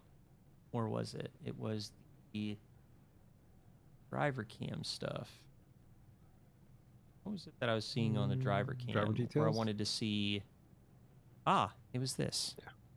Lap times. So I'm going to leave that up, because what that's going to do is that's going to give us some lap time information that runs along with everybody as they're driving along. But we're on board with the person who's going to be leading the race away for us, Mr. Scott Fleming, Jaden Ledbetter, Gian Cardoso. They're going to be following behind. Can we get... I'm not going to ask you to go through that grid. That was nuts. That's a lot of names. But what we're going to do real quick as we're getting ready to go under the bridge I did want to take a quick peek at that front 4 because that did change significantly relative to the heat race because of the feature grid finishing order. And then that said, I think we're going to go ahead and hide the grid. I'm going to have to come up with a better system. I'm going to have to come up with a better system when we get to the, what is it? The GT4 runners for the feature race. They get good representation. Man, Scott Fleming holding this field, and he hits the gas, and here we go. And Jaden pairs off Gian Cardoso, Vincent LaRue on the outside. Interesting opening a couple laps here. Definitely something we'll work on in between it is how to make that a little bit better. Wesley Griffith taking a quick off track as we get into the GT4 starting. Yep, Ethan Hamley gets a good jump. He's going into turn 1 right now. Taking a peek through the field. Actually, let's jump up on to the old chopper cam as we're watching the front field. I just want to take a peek back at Tommy Kogan relative to the other GT4 runners because we got a bit of a bunch up here with Henry Garcia, Corey Lobner, and I believe Colin Johnson's in the mix there. Absolutely. Interesting start. Absolutely. Ryan Vogel has a much less successful start than he did in the heat and is currently behind Tanner Schiffner, trying to find that bit of pace and time that he had at the end of that at the end of the heat, and if he can keep back up to Ethan Hamlet to bring the fight to him. Yeah, so GT4 is off and running, but right now we're going to tune into the closest fight that we can find on track right now. Let me go take a peek. I believe that's going to be Kyle Potter. Again, we got Kyle Potter in the mix here. Sean Sullivan in front of him. And who is that behind Kyle Potter? Kerry Nolan. We haven't seen much of Kerry this the entire heat race, but we're going to follow along with Kerry Nolan a little bit as he tries to take the lunge. Oh, what a dive from Kyle to regain a position there. Now, here's the thing. That was clean, but then Sean Sullivan coming back with the over-under in the 66 as they are blasting down the back straightaway as they are getting ready to go under the bridge into this tight S complex. Sean Sullivan's got the inside line. He has the inside line. Can he hold it? Because he does have to make a little bit of a compromised exit relative to Kyle Potter. Yeah, Kyle Potter. And it does look like, I'm seeing cars turning. Oh, what a dodge, though. What a dodge. Beautifully dodged. Yeah, what a dodge. But let's go back and take a look at Sean Sullivan. What happened to him? I think he just got on the power too early and self-spun it. It doesn't look like he made contact, at least from what I saw. Oh, yeah. Did he go into the wall? No, he manages to keep it out of the wall. He is on the pit lane. Spins it relative to the rest of the field. He's back in it. All right. He's got the longer haul. I think there's some time. Maybe he can do something experimental with the pit stops and see if he can bring himself back in it. I think he has the opportunity to. Jaden Ledbetter is keeping Scott Fleming honest. That or Scott is just holding pace in hand because Scott does not have Michael Lively. Michael Lively currently up 3 spots, but still back in 7th as he finds his way around both Wesley Griffith and, Anthony Newman, Wesley Griffith, and Mark Coyne. Absolutely. I think Scott's doing some fuel saving is what it kind of looks like. Because with the 70-minute feature race, there will be at least one pit stop. I don't think we quite mentioned it at the start, but limited fuel for both the GT4 and LMP3, which I think will, if Scott's doing what I'm thinking he's doing, he's getting a little bit of fuel saving since the car he has to worry about behind him is Jaden Ledbetter and not Michael Lively or Wesley Griffith, which were the 2 people hounding him in that heat race for most of it. Speaking of which, right now, let's take a look at the second place runner, Michael Lively, as he is trying to catch up. It's getting the roll bar as he's trying to close down on Gabe Chavez. Michael Lively is going to try and recover as many positions as he can because he really needs the points from the feature race. Hitting the fuel problems towards the end of the heat race cost him out. I mean, he was looking at scoring 14 points. And now and I don't even know if he finished or not. If he didn't cross the line, he's not going to get full credit he's only going to get half credit, I think, for the heat race, which when you're finishing 10th, half of that is still like 2 points. So that's not going to be what he's looking for. So I think it's all about trying to maximize and get as much as he can out of the feature race now. Certainly. And that's going to be a lot of consistency over the 70 minutes that they're going to be racing. And I don't think there's going to be my goal, my hope is that he doesn't make too many risky moves, because that's how that, you get into that mindset of when one pays off, the next one pays off, that you're making more, taking more and more risks. Yeah. When you should be taking less risks because you're already up positions. It will certainly work this time, right? Anyway, back in GT4s, Colin Johnson, Henry Garcia, and then we've got, I believe, Devlin Hunter in the deep background here, but Tommy Kogan kind of holding the cork in the bottle right now with Henry Garcia looming large in the background, and Ryan Vogel is trying to keep close to Tanner Schiffner, but I believe Tanner is losing ground to Ethan Hamlet pretty quickly. He's up to 1.7 seconds. I think Ryan is now trying to find a way around Tanner to get back into the fight with Ethan, and I think that is going to be definitely some good, or at least some refreshing air for what, for Ethan? Yeah, for Ethan. Yeah, Ethan's going to need it, man, because death in the background. What happened there? Yeah, Ryan Buchanan, it looks like he got, I think, just spun by Kyle Potter.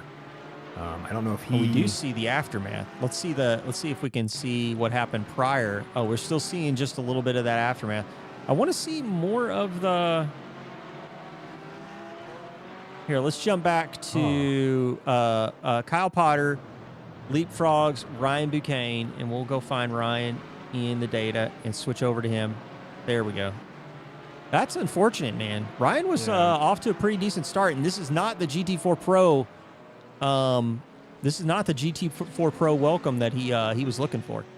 I don't know if Kyle really has a lot of room there, or instead of just trying to be faster, and then just sticks his nose off on the curb. Whoa. It looks like Henry Garcia goes for a ride. Yeah. Not sure what happened there. Let's see. Let's jump back and see if we can see it. I think he self-spins. Yeah, I think he just gets on the power a little early because he's pretty far off. And then, just the slow spin. That slow... I think he loses... Yeah. Yeah, loses that grip on that inside line when he hits that curbing. Has too much power there. Then brakes, I think, too much to try to correct that, and then ends up locking up the ABS kicks in, TC kicks in, and then it's starting to just chug and spin. Scott Fleming still kind of holding a decent gap to Jaden Ledbetter. I think you might be right. I think he might be doing some fuel save. Let's jump back. Kyle Potter still in it, and he's duking it out with Kerry Nolan now. Oh, we're still in replay mode. Thank you, sir.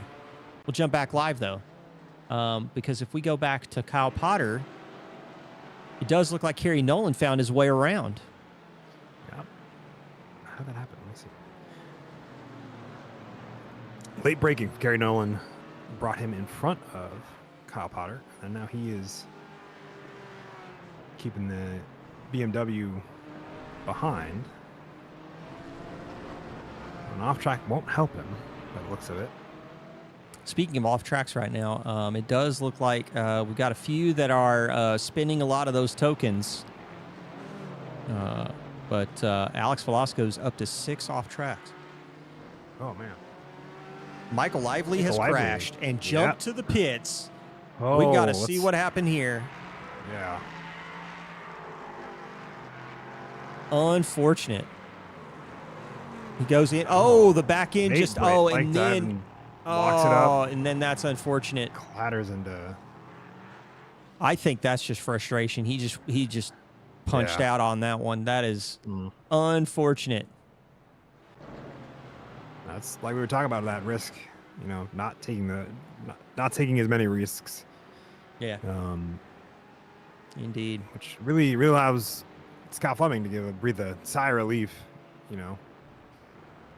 Not a ton, because he still has to keep Jaden Ledbetter behind him. But the car I think he was most worried about is currently in pit lane. So. Yeah, Chris, our man on the ground, telling us about Christopher Blue, who's moving up to P8 and now trying to chase down Logan Branson. Christopher Blue, GT4 AM leader, going to try and see if he can maximize his points haul. Going to take this dub for sure. Maybe. K-Poggers, where's he at? Where's he at right now? He is currently sitting in, relative to Kerry Nolan, sitting in second. He's got some work to do. Corey Lobner has been absolutely rapid around here, but this is a little bit more indicative of what we were seeing with the GT4 Pro AM split now, because Corey Lobner is mixed into some pro runners a little bit, but it's not nearly to the same degree that it was last race. He's in front of Kerry Nolan right now, getting a little bit of a buffer to Kyle Potter. Kyle's going to try and clear Kerry Nolan as best he can, because I believe Nolan is currently sitting towards the back of GT4 Pro. He's in 8th behind Matt Pyle. Yeah. Potter is over a second faster a lap than wait a minute. He is not over a second faster than Lobner. In fact, Kerry Nolan is running high 59s. It's really a tight pack in terms of last laps for raw pace. Oh, yeah, I see what you mean now. Last lap from Corey Lobner was a 2:01. I wonder if traffic was involved there. Because a 2:01 is pretty uncharacteristic for most of the field. That leads me to believe that we might be dealing with some traffic there. I think also he had a lunge from Matt Pyle, which may not have helped him either. Yeah, that might have been involved as well. Taking a peek with Corey Lobner right now in the Porsche, the 41. He's currently sitting behind Matt Pyle, between him and Kerry Nolan. Kerry Nolan really going to try and see if he can clear Corey. And then that falls right into plan with what Kyle Potter would like to see. Up in LMP3s, the closest thing we got going on is Vincent LaRue, Jaden Ledbetter, Scott Fleming at the front.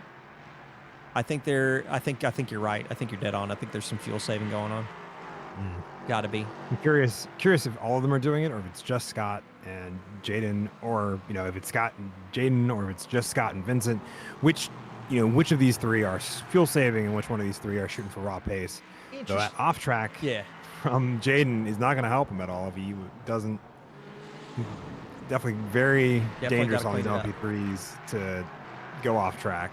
Definitely got to tighten it up. Hit now let's traffic. Let's ask a serious question though. So Scott Fleming, let's say Scott Fleming is doing the fuel safe strat. You're purposefully keeping P2 and P3 in reach. You goof up a pit stop, and you're not in first anymore. So, this is definitely risk it for the biscuit territory in terms of he's got a strategy, he's sticking to it. But I genuinely have to ask the question: is it going to pay off? I think we're going to have to wait and see. I think so. I think it'll be interesting to see. I think traffic's going to play a huge role in this, as it looks like it already has, separating Vincent from Jaden and Scott, and then Jaden trying to look for the maneuver around Scott as Scott's trying to get through traffic in one piece.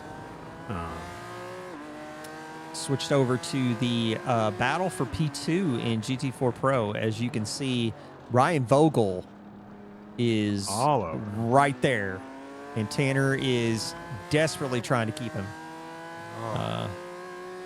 at bay. It's going to be... I think the problem with this, though, is that they're busy fighting each other for second. Ethan's just running away. I mean, Ethan is... Oh, was that maybe a touch? Might be a I think it was the briefest. Yeah. Don't see a whole lot of damage on either car as a result of that, but I definitely looked like it might have been just some netcode shenanigans, but it definitely looked like it was a little close, a little tight. Oh, yeah, Jaden is going to be definitely saving more. Now, I say that, the gap has opened up to 0.6, and Vincent LaRue has dropped back to 1.3. Gabe Chavez within a half second, and then in LMP3, the one to watch is probably Wesley Griffith right now. Battle between Gabe Chavez, Wesley Griffith. And Gian Cardoso, because he's not very much farther ahead than Gabe is. Look at Mark Coyne. Mark Coyne getting in here. Yeah. Keeping the fight with Wesley. I think he's very good. I think someone I don't want to discount, though, and we've not seen him a lot because he's kind of been on his own little world, but I think he's definitely learning the car and the track and how unforgiving LMP3s can be. Anthony Newman. Anthony Newman jumping into the LMP3 for round 3. Let's take a peek. His last lap time, he's getting into the 50s. I mean, I think what's happening is relative to the traffic. That probably was like more representative. But yeah, to jump into LMP3s, especially round 3, especially twin ring Motegi, it's tough. It's a tough track. Absolutely. It's a tough track in the toughest car. It does look like Kyle Potter finds his way around Corey Lobner. And just like that, he is in the lead of GT4 AM. And always hope is like, honestly, how good is Potter really? And we got some trolls in chat. So gotta love it. Gotta love it. I love to see spicy chat. So keep it going. I think Corey got unlucky with traffic, and Kyle Potter got lucky with traffic. I think it has very little to do at the moment in terms of raw pace outside of traffic, being unkind to one and kind to the other. I mean, consistency when you're dealing with traffic on track is a skill in and of itself. So if Kyle Potter is unlocking that, and when you take a look at the lap times when they come across the line, last lap was a 2:49. Corey Lobner 2 seconds slower with a 2:0. Ladies and gentlemen, so Kyle Potter finds his way around Corey Lobner, and he seems to be driving off now. So it looks like relative pace. When unchained, it does look like Kyle Potter is moving pretty quickly through the field. Jaden Ledbetter is still on the save strat behind Scott Fleming, although Vincent LaRue is just kind of, I think, doing it as well. So I'm kind of wondering, does Vincent LaRue with the double draft get like the double save? Like, I don't think it quite works that way, but yeah. I would hope so. Yeah. That's my hope. Yeah. Like, I know diminishing returns are a thing, but yeah. Taking a peek at GT4. GT4 is starting to stretch out a bit. We still do have some close fights, but it is not nearly as sandwiched as it was for the heat race. And I suspect we will still, Jaden is starting to get close to losing the draft. And then Vincent can kind of ask himself, it's like, do I just continue to hang out behind Jaden, or do I start to push him, or just get around him? So that'll be interesting to see how that continues to unfold. Alex Velasco, Mark Coyne, they're going at it. Wesley Griffith, not that far off either, and they're moving through GT4 traffic right now, trying to navigate it. Tanner Schiffner in the mix, and he just doesn't want to get hit, I think. Yeah. I think it's a big part of managing traffic is not being in the way. Yeah. Or not, putting yourself in the way of faster traffic. Yeah. And that's, one of the things we always, I think, as slower traffic, you always have to keep in mind is like being predictable will make it easier for the faster traffic to pass you. Indeed. And hopefully they do it in such a way that doesn't cause more issues than it solves. Taking a peek. Let's look at. So yeah, we are. What is that? 19 minutes, 36 seconds into the feature race here at round 3, Twin Ring Motegi. This is Track Limits Racing. We've got some multi-class racing going on. I'm glad that you decided to be a part of it with us. And yeah, the fight is starting to heat up. Gabe Chavez is going to fall into the clutches of Wesley Griffith if he does not really get with it in terms of pace. Kerry Nolan, Matt Pyle, they're starting to go at it. So this could be interesting for them as they are both towards the lower end of GT4 Pro. Well, actually, I'd say probably mid-pack because GT4 Pro is actually a pretty wide field right now. But, yeah, Matt Pyle in 7th and Kerry Nolan in 8th place as they try to make it exciting for everybody here on this Saturday night. Speaking of Saturday nights, we will have more multi-class action coming up. We do have round number 4 on the way. Let me double check. I believe it is in a couple weeks' time.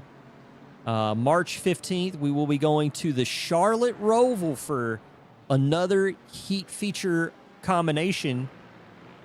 I think that's going to be interesting. So March 15th, if you're interested at all in being a part of the action, please check us out on simgrid.com. Just search the hosts for Track Limits Racing. And join us on Discord to come be a part of the action. After that, though, Finn, 144 minutes of Sebring, round 5.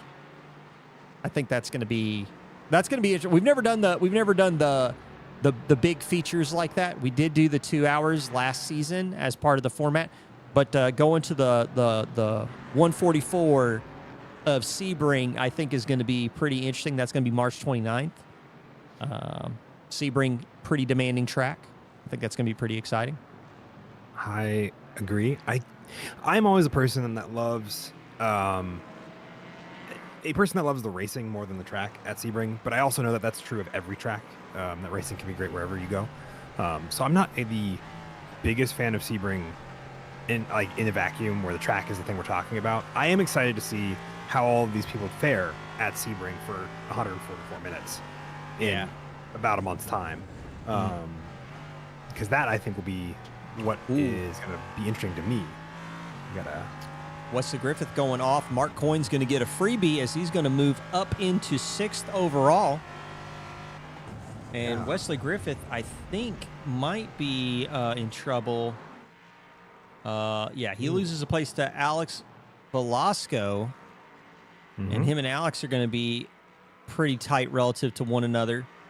Let's jump down now into GT4 Pro as Colin Johnson, currently sitting in 5th.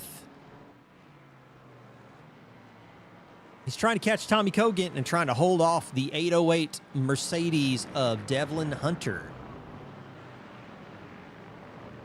And I think he's got the best lap time of the 3 of them out of the last lap. Yeah. So I think there's definitely pace there for Colin to finish catching Tommy and get around him. The question is, will he be able to do it safely? And will Tommy be able to find more time? Their best laps are 0.02 of a second off of each other right now. Yeah. Between Colin and Tommy. Yeah. So I'm curious to see how they fare as we keep going. We're 25 minutes? Yeah, 25 minutes in. So it is coming up to pit stops here momentarily.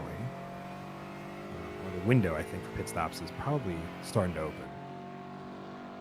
On board with Tommy Cogan, currently sitting in 4th in GT4 Pro. Pretty far off of Tanner Schiffner, 7.6 seconds. Going to need something happen probably during the pit stop cycle or something happen to Tanner to bring him a little bit closer. But right now, I believe Tommy is more concerned with the train that's starting to form behind him in the form of Colin Johnson, Devlin Hunter. Matt Pyle and Kerry Nolan are not that far behind. So if Cogan continues to lose pace relative to this pack, we could see this bunch up, and we could have ourselves a nice little exciting battle. Speaking of Kerry Nolan and Matt Pyle, they are still duking it out. P7.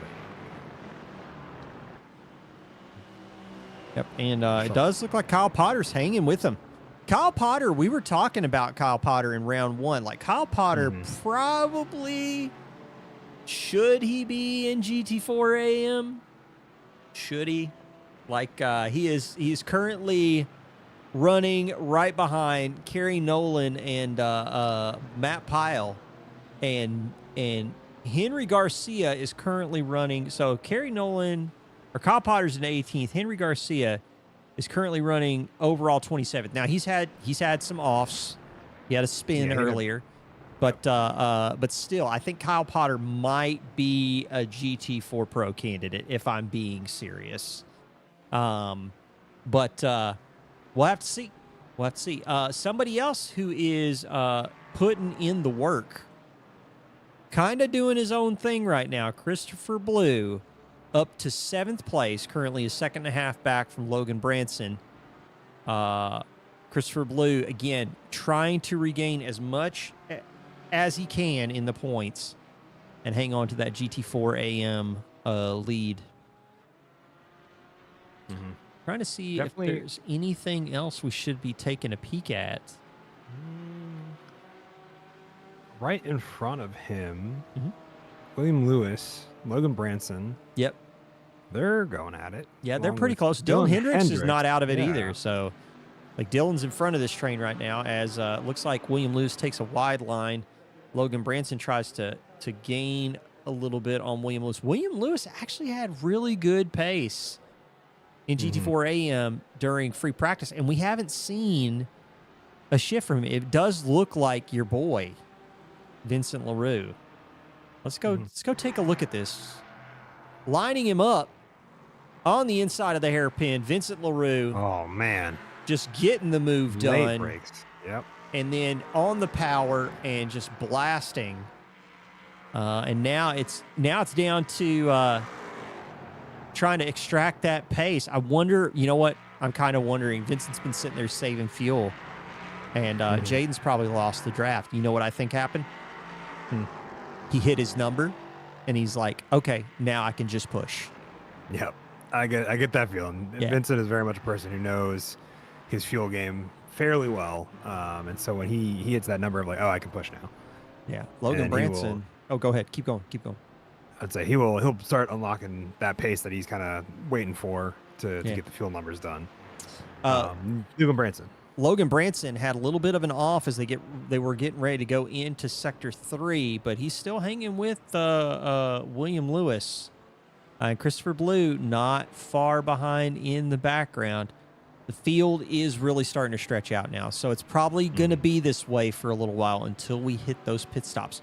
Speaking of pit stops, I do see an early stop from Kerry Nolan in the 45 on the jacks for 25 seconds, a 53.23 for the actual pit stop time. So he is the first person to take a pit stop at around the 28-minute mark. So, well, actually, he came out at 28:58. So I'm kind of curious to see now that we are getting into, well, it says 28:58, but we're actually, are we still not live? Please tell me we're live. We are live. Weird. Live, yeah. I don't understand why the data says 28:58:55 unless it's counting the warm-up time. I don't know. Anyway, Kerry Nolan taking the pit stop on lap 13. So 3 laps ago, getting 53.23. We're going to take a look at that relative to the rest of the pit runners when they actually come in, or the rest of the field when they go in and do their mandatory pit stop. Yeah. Yes, the president of the Mark Coyne 937 fan club, Chris Turner, letting us know that he has moved up into P5 around Wesley Griffith and Alex Velasco. He is currently trying to chase down Gian Cardoso, and he's got some work to do because although last lap for him was a 47.7, Gian Cardoso was a 48.9. So I think he could pull it off. He could do it. I think it's possible. I think again that traffic management piece is going to become a ever increasing factor for a lot of these battles that we're talking about here and what cars are looking for time wise. Yeah. Indeed. Yeah. Taking a peek right now at somebody we haven't been paying a lot of attention to, Dave Schneider. Dave Schneider was wrapped up in that massive accident in the heat race. I think he got collected after there was contact. I think he managed to dodge the car initially, but then kind of just got caught up. and got knocked in the air. Yeah. Came back out on track, finished the heat race out. So hats off to him for doing that. But man, Ethan Hamlet, he's diving into the pit. So we were going to get some data from Ethan Hamlet as he dives in, and this is lap number 17. So Ryan Vogel is going to take the lead of this race, and Tanner Schiffner is not letting him just jump out of sight. No, I think he's definitely found that kind of 10th or 2 that I was talking about finding, so that way he can keep going and be keep going, be in contention for P1, P2, P3, somewhere on that podium. So Ethan Hamlet now filtering back into so blue pit on the bumper of P6. Okay. So we're going to talk about that here in a minute, but I want to talk about Ethan Hamlet. Ethan Hamlet was on the jacks for 29.18 seconds. That is over 4 seconds longer than Kerry Nolan. Total pit lane travel time of 56.18.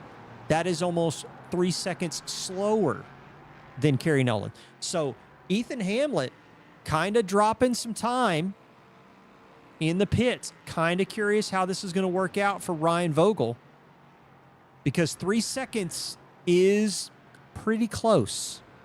That's going to be pretty close. So we're just going to have to wait and see. Sean Sullivan. Oh, we've got an LMP3 that is off track. Let's see if we can figure out what happened there. I believe that was Jaden Ledbetter coming out of the corner, loses the back end and into the wall. Wing pops off, and he's going to try and see if he can limp it back to the pits. Ryan Vogel is in the pits. That engine cover off of Jaden Ledbetter goes flying. Yeah, it did go into orbit, didn't it? So Ryan Vogel in the pits, and we've got going under the bridge right now. Well, that says Sean Sullivan. Where is my boy Ethan Hamlet? That's who I wanted. Going under the bridge right now, going through the complex. I'm watching Ryan Vogel's time. He's passing 26 seconds. Oh, this is a bad pit stop for Vogel. 30.73 on the jacks. Ooh. I'm curious. Oh, man, a 59.33 for full pit lane travel time for Ryan Vogel. That is very unfortunate. And Kerry Nolan moving up into third, potentially, for GT4. Not yet. Not yet. We haven't had everybody pit yet, but he's behind Vogel now. Tanner Schiffner still in the lead of GT4 Pro after both P1 and P2 pitted. Ethan Hamlet, Ryan Vogel. Ryan Vogel, when he came out of the pits, how far is Vogel back now? Vogel has lost 3 seconds to Ethan Hamlet. Yeah. In the pits. That is huge. I'm super curious if there will be a second stop for Ryan or for Ethan. Oh, yeah, with the fact that we've got, what is that going to be? Gabe almost has a moment. Oh. He does almost have a moment. So Kerry Nolan does manage to jump Matt Pyle. Logan Branson is now in, what is that? Where is Branson now? Branson's behind Pyle. Branson's in fourth in GT4 AM, and I believe that is because we still have some AM runners that have yet to pit. Tanner Schiffner's going in now. Let's go. We're going to go take a look at Ryan Vogel, because Ryan Vogel lost 3 seconds in the pit stops relative to Ethan Hamlet. 3 seconds is not something he can give up to Tanner Schiffner. So we're gonna wait and see. I'm counting the timer as he's getting ready to come around the right-hander downhill under the Dunlop Bridge.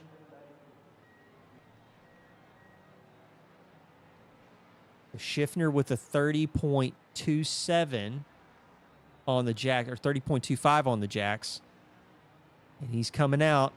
Oh, and he's fighting Scott Fleming at the pit exit. He's fighting Scott Fleming at the pit exit, which means he has cleared Ryan Vogel. So Ryan Vogel has to reset and try and pass Tanner Schiffner again. Yeah, I'm just super curious if this requires a splash and dash to reach the end. We're going to have to wait and see, man. We're going to have to wait and see it because we've got another 35 minutes? Thereabouts, just a little under. Yeah. And we've seen both of the leader as well as P2 pit with under halfway for the one stop. So I'm just curious. A lot of LMP3 pit stops as well. Man, Vincent LaRue had a 1 minute 5 second on the jack pit stop, a 1 minute 30 total. Did he have damage? Like, we may need to go back and take a look at that because, geez. Mark Coyne, stop the count. Mark Coyne in the lead of LMP3. Going into the pits. Scott Fleming just now coming down the back straightaway, getting ready to go under the Dunlop Bridge. Currently in the lead and got I believe that is a 17-second gap on Gene Cardoso. Scott Fleming is on easy street now. If both Vincent LaRue and Jaden Ledbetter had problems with pit stops or with damage, that's going to be huge. Scott Fleming is going to come across the line and take the lead of this race back. In the meantime, let's jump back. Let's go take a look at Kerry Nolan as he's coming out from underneath the bridge. I'm looking at Tommy Cogan's times right now as he's off the jacks at 30.78. Kerry Nolan had a blistering 25.10 on the jacks. Where is Tommy Cogan going to cycle out? Tommy Cogan looks like he might be already at the end of turn 1, so both him and Colin Johnson sneak out in front of Kerry Nolan. But Kerry Nolan is up 6 spots in GT4 Pro right now. Really good showing and a good drive from the heat race into the feature. You know what he did? Turner called it. LaRue got hit by Lively when he spun. Oh yeah. Yeah. That makes sense. That is unfortunate. Well, we have fast repairs. I don't know why. You know what could have been is if he did the tire change. That is what I was thinking and leaning towards, that he did a tire change. And that is what caused him to have. Ooh, Gabe Chavez taking a tour. And Dylan Hendricks and Sean Sullivan going at it. Right now they're sitting P5, P6 respectively in AM. Let's talk. You know what? We haven't talked about this cat too much. Eduardo Zamora has had a lonely race, and he's on track for a podium. Good job. I mean, get your feature points. Mark Coyne about to be P2. Go on. Tell me more. Gian Cardoso trying to hold off Mark Coyne right now as they go into the final sequence of corners. Finn? Yeah. I need a drink. I'm going to take 10 seconds. Okay. Really fascinating. The way the pit cycle was shaken down and really changed up some of the order we had going into the pit cycle. Tanner jumping Ryan with the overcut to be ahead of him at the end of that pit cycle. I'm super curious what caused Vincent's minute 30, other than maybe trying to take the damage old school, because I don't see him pop up on the jacks at all during the pit cycle. And if that is him repairing the damage from Lively, I'm curious if that was what he wanted to take it for, or if he's trying to extend it into a one-stopper, as Vincent is somewhat notorious for doing, that we've seen in some of these races, and doing the fuel save strategy to an extreme. So we'll see. Yeah, he's going to have to do something like that to really pull the race back, because currently sitting in 7th in the overall, Vincent LaRue, he's pretty far back from, what is that? Let's take a peek real quick. Jaden. Looks like he is 7.6 back. Gabe Chavez is 11 seconds back.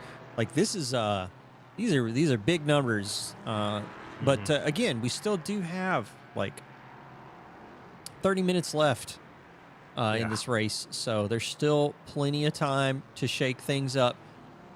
We have been paying very close attention to GT4 Pro this race, and that is because Tommy Kogan did manage to hang on and stay out in front of Colin Johnson, but Colin Johnson is right there, and Kerry Nolan, who had an amazing pit stop sequence, up 6 spots in GT4 Pro. That is awkward for Tommy Kogan and Vincent LaRue as they go into the final sequence of corners, but they managed to make it out alive. That last sequence of corners is always super awkward for LMP3s. It's very similar to that kind of second end of the first sector in Road Atlanta, where there's no good way for cars to commingle at different speeds. Yeah. And different downforce packages. So good on them for both, having heads up awareness and not taking each other out to continue on their own races. Indeed. Man, Kerry Nolan has been really putting in work. I think Kerry has just had like a heck of a race. Really good result out of that pit stop, and is just really keeping it close to Colin Johnson and Tommy Kogan. I think this battle potentially for P4 is far from over.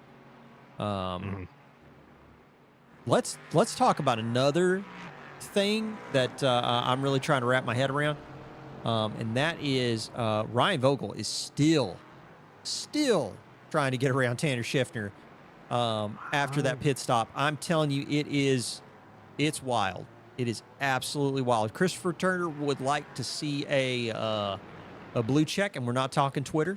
We're going into sector 3 right now with Christopher Blue, as he is up in 7th place after the pit stops.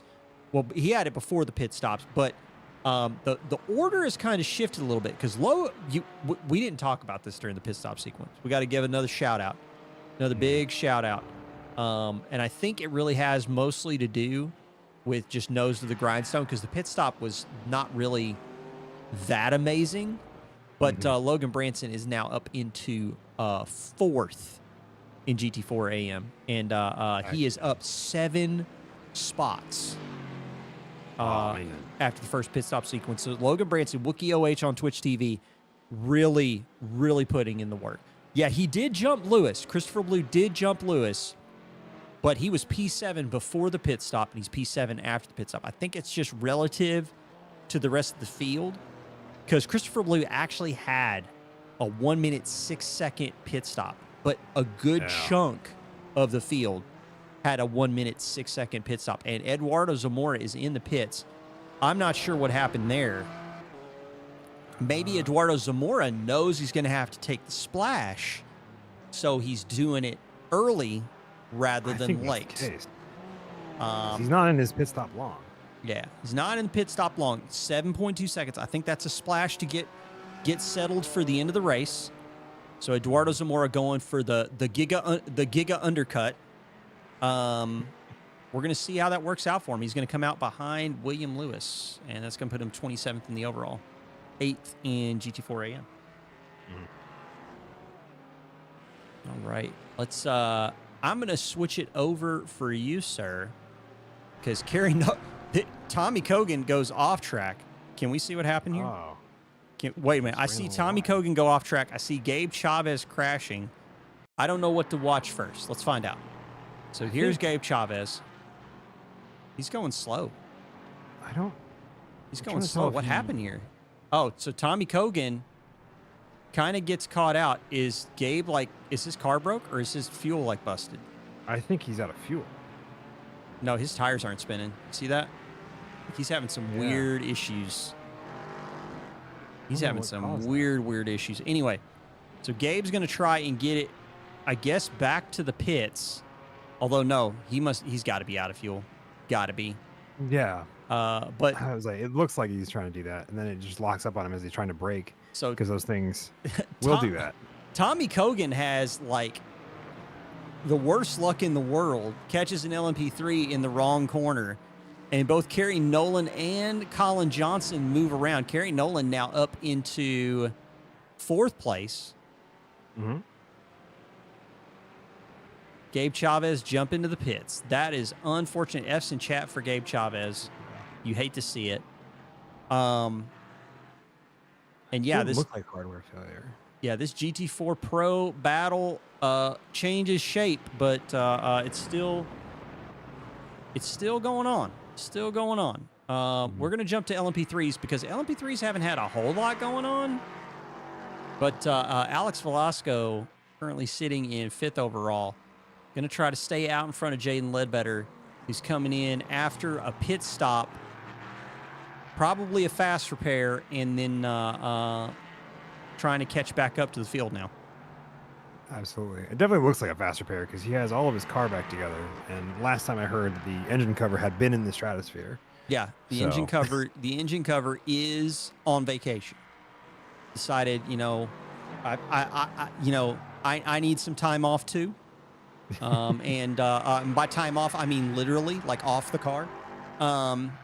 So yeah, it was yeah. Jumping back to the GT4 Pro fight. Actually, let's jump to Kyle Potter because this is something Chris talked about earlier. Chris in chat, our man on the ground, talking about how Kyle Potter has stretched the lead. It was 7 seconds. Now it's 9. So Kyle Potter has taken the GT4 AM class to Gapplebee's, and he is just 9 seconds ahead right now.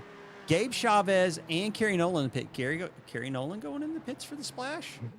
I think so. That's my guess. Yeah, we're gonna see. I'm gonna see how long he's there. Gonna get maybe a quick splash of fuel. Looks like he's taking a little bit longer than a splash. I wonder if he might be going to get tires. Although I don't see him go up on the jacks. Yeah, so he's not up on the jacks. I don't think that's the case.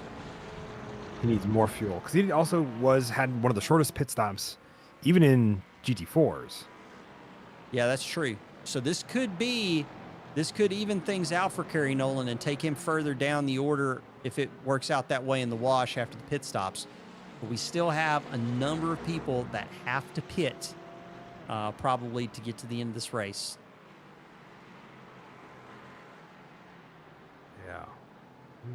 Yeah, I'm so curious if it's going to be a 1-stop or 2-stop for most of the GT4 field. So with Kerry Nolan out of the way, this is Unleash Colin Johnson and Tommy Kogan. So Colin Johnson is still trying to get away from Tommy Kogan. Last lap from Colin Johnson was a 2-minute .09. Last lap from Tommy Kogan, a 2-minute .05. So it looks like, yeah. And it looks like Tommy's definitely finding a little bit more pace to keep up with him, or has gotten lucky with the draft. They're keeping up with each other, which is great. I'm hoping that Tommy's able to work his way back around Colin. Ryan Vogel still chasing down Tanner Schiffner.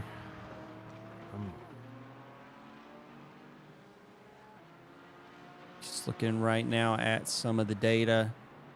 Still waiting to see who's going to go into the pits next. Are we going to see some people try and do the fuel save? Do the fuel save thing. We should probably talk about it. 19 seconds ahead. Scott Fleming. He's gonna get to round 4 before anyone else. Currently 19 seconds ahead of Gian Cardoso. Scott Fleming is just putting in work. Scott Fleming was a dominant force in GT4 last season, coming up into LMP3 and has not disappointed at all. So Scott Fleming really putting in the work. And yeah, 20-second gap on Gian Cardoso. That's just monster. Yeah. Also, well, you also have to think, and then like Chris points out in chat, it's all the people that were right behind him have had issues. Yep. Both Jaden and Vincent LaRue.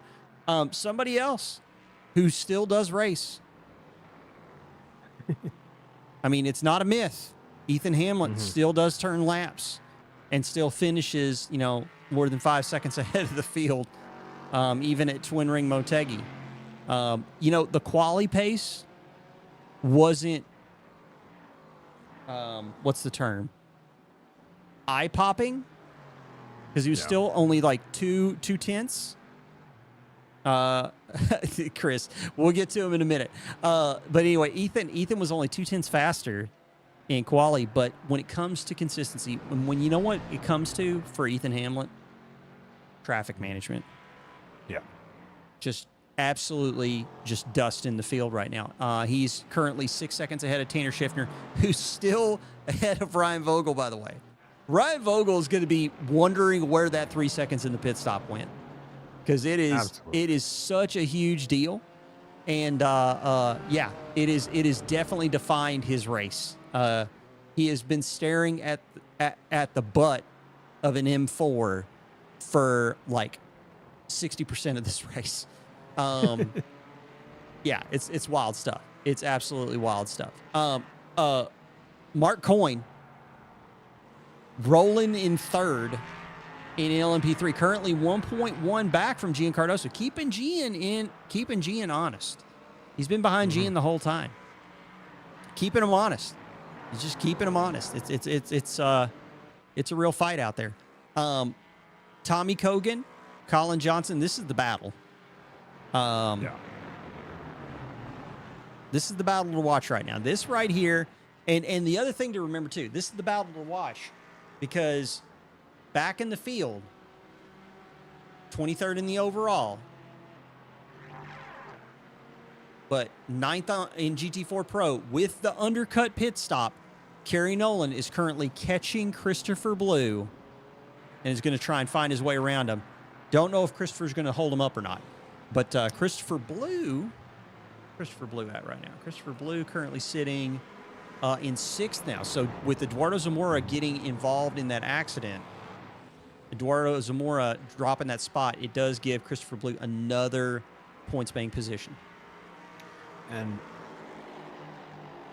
Jaden Ledbetter, as we saw them go by, definitely on the rear end of Alex Velasco, trying to regain some positions that he has lost in his feature race here. So round 3 is the third installment in Can something go right for Jaden Ledbetter? The trilogy. Like, it is just like, it seems like Jaden has the worst luck right now in season 1 of 2025. It just seems like he cannot catch a break. And with that, man, he's going to try and put the defend on. Oh, never mind. I thought Velasco was going to put the defend on. Jaden actually going autocross, and he's going to lose that spot back and going to have to build back up to catch up to Velasco. I think Velasco was holding him off by taking the inside line, forcing him around the outside. And then when that didn't work, just sliding back in. We're going to go around the outside of Henry Garcia, Logan Branson. Yeah. And lurking in the background is Vincent LaRue, waiting for another mistake to be made from those two and pick up the pieces. Tuning back into the closest fight on track right now with Tommy Kogan and Colin Johnson. Definitely feels like we've had some good close battles, even though the field has started to stretch out a little bit. You can see the distribution on the track map. We definitely starting to see the field spread more evenly across. I'm still waiting to see, are we going to get another round of pit stops out of GT4? 60% fuel tank, I believe, for LMP3, and then 50 for GT4. Yes. It'll be interesting. It will definitely be interesting. Gian Cardoso is losing ground to Mark Coyne. It is now 7/10 and closing fast. So last lap from Mark Coyne was a 48.3. Giancarlo had a 48.9. So almost falling into the 49s. Falling into the 49s is consistent with what Alex Velasco's running in P5 right now. So, Yeah.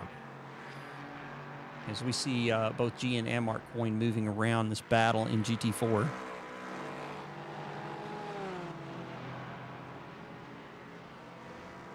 is a tight duel between the two of them at this point. Mm-hmm. Go ahead. I would say with Devlin Hunter, decent ways back, about 3 seconds and some change. And Kyle Potter had been, I think, pretty close to Devlin, but is still another second beyond that.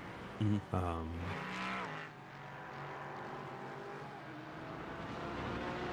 William Luce out here trying to catch up to Ryan Duquesne. Currently sitting about a half second back, and yeah, Ryan's not having a good return to GT4. It has been a tough round three for Ryan Duquesne, but you know, he's got to get back into the groove. What did the first 2 rounds in LMP3, so we're looking forward to the pile driving 64 AMG getting back into the typical Ryan Duquesne fashion for round 4. He did get murked by BMW. Yeah. He did get tapped. I'm curious to see how the stewards review that, because that'll be an interesting one. I'm definitely not one of the cleanest passes from, I think, Kyle Potter I've seen in this race. And I think it has been, I think, by far one of the cleanest races when it comes to passing in class. Yeah. And I think Alex Velasco down 2 spots. I think he had an off track the lap before. Got Alex Velasco diving in the pits. Wonder if he's going to be the first of the LMP3 runners to take a bite of the apple. See what he can do. I think he might have a drive-through. He is sitting on 16. He is sitting on 16 off tracks. You might be right on that.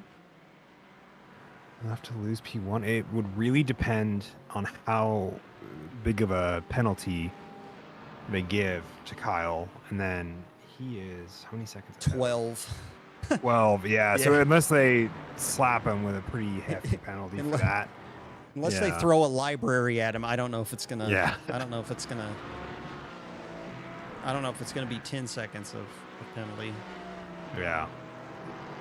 But anyway, Tommy Kogan keeping it close. Jaden Ledbetter moving through the traffic again. Throwing some popcorn out on track. Mm-hmm.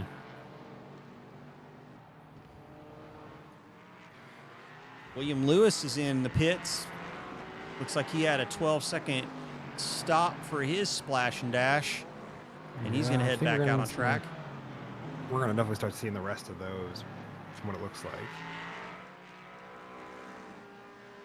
Ryan Vogel, he's still trying to catch Tanner Schiffner.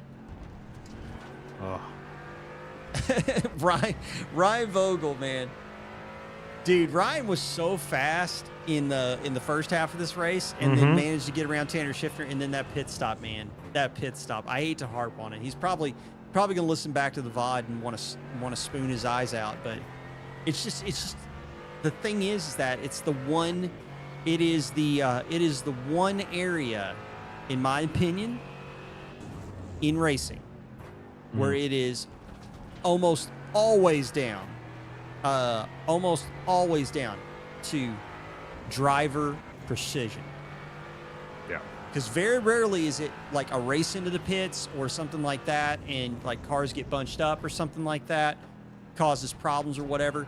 It's just, did you hit the line? Did you hit your marks? Did you hit the box? Like, were you prepared? Do you have everything set up?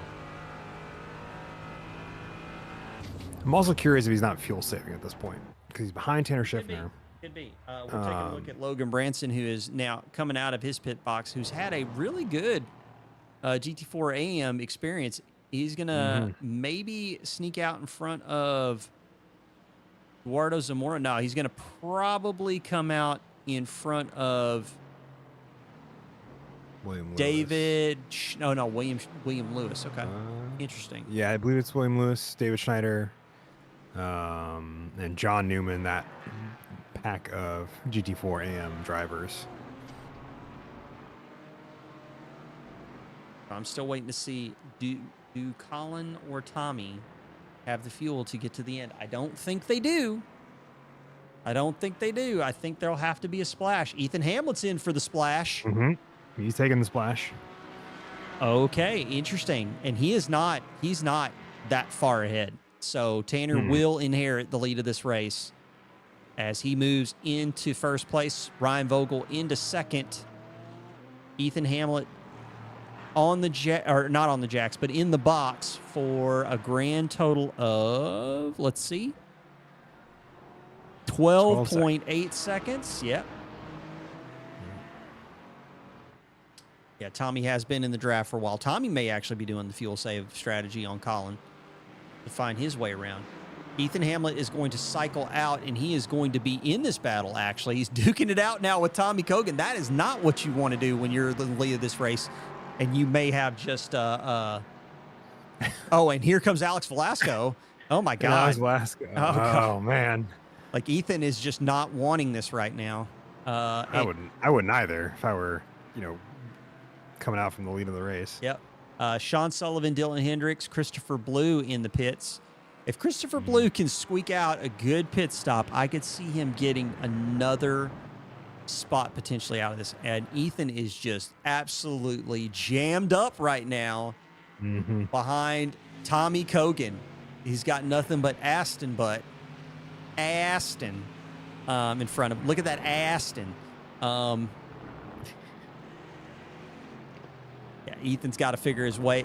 Ethan's going to have to figure it out. Ethan's going to have to crack the code because he does not have time to mess around. Yeah, as they are a good 6 to 7 tenths slower than Ryan and Tanner Schiffner up at the top. This could be a big chunk of time lost for Ethan, depending. Yeah, and Tanner Schiffner now being kind of like let go. He wasn't close to Ethan, but Ethan now is stuck in some traffic. Meanwhile, Tanner Schiffner and Ryan Vogel both have clean air. That's going to be interesting to see. It's going to be interesting. And the thing about this is compromising Tommy's ability to hang with Colin Johnson. I'm kind of curious, do either one of them pull the trigger on this pit stop to not deal with this like fighting nonsense here and having it compromise your strategy? Because look who's also in the background there. Devlin Hunter, 2.4 back. Like if this fighting with Ethan compromises Tommy, Devlin may actually come out on top with any kind of like future pit stops. I think Ethan's just giving him a little bit of space at this point. So after the pit stop, Christopher Blue has cycled back down to P7. We're going to switch back over to the GT4 fight because I'm interested to see what happens when Tanner or Ryan pull the trigger on their pit stop. Now, they did go a little, so let's think about this. I think they went a little bit later than Ethan. Ryan was on lap 16. Tanner was on lap 17. So I'm curious, are they going to be able to like get to the end or not? Because we've still got 5 minutes and change to get to the end of this race. Yeah. And I don't want to let anyone think for a moment that I don't care about LMP3, so we'll show it for a couple of seconds. G. Cardoso still only 8 tenths ahead of Mark Coyne. Mark Coyne just kind of like sitting there, big chilling, holding down third. Scott Fleming is just 22 seconds up the road. Scott Fleming has moved on to the next episode of the Track Limits Sports Car Series. It's wild. He's 22 seconds ahead. Jeez. Anyway, back to the GT4. Ryan Vogel is in. Yeah. Ryan Vogel in the pits. Here comes Ethan around the penultimate corner.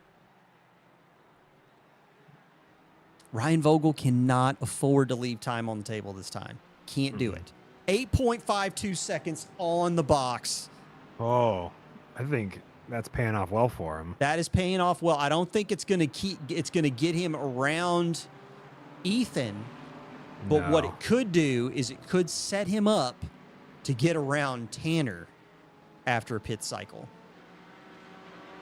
Yeah, definitely looks like it'll probably get him around Tanner. We'll see, because it's a 37.27 full pit lane travel time for Ryan Vogel. And he cycles out behind Devlin Hunter. So now, Ethan getting held up helped Vogel in a big way. Now, that said, he's got to catch back up to Ethan now. So that's going to be important. And Ethan has got to just keep his fingers crossed that Colin and Tommy are going to go into the pits. Because we are now minute 106 on the clock. We got 3 minutes and change.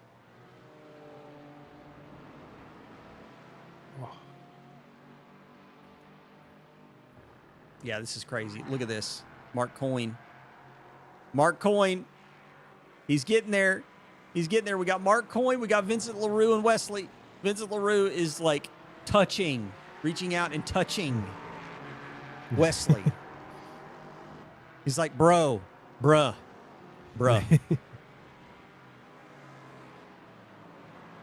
This is crazy stuff.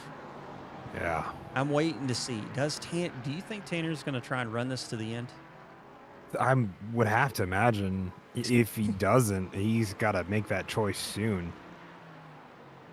And he's probably only grabbing literally enough to get him over the line. Now he was I think the later of the grouping. I think Colin and Tommy were probably like the latest of the bunch to go in. Kyle Potter was in there too. Devlin Hunter's in. So Devlin Hunter is going to cycle out maybe ahead of Corey Lobner. I think that's where it makes sense. No. Corey finds his way around, so maybe he stays out in front of Henry Garcia. We'll find out here in a minute. But we're still waiting. We're still waiting to find out. Does Tanner Shifter have to pit? Because if Tanner Shifter does not have to pit, he will pull off an absolute stunner of a race. Vincent finds his way around Wesley and Griffith. Yeah. Man, Wesley's got an awkward moment going into the penultimate corner with and there's contact. Oh no. That is Wesley, and that was that Ryan Buchanan. I knew it was one of the Pile drivers. I just didn't know if it was I didn't know if it was Ryan or if it was Matt Pile.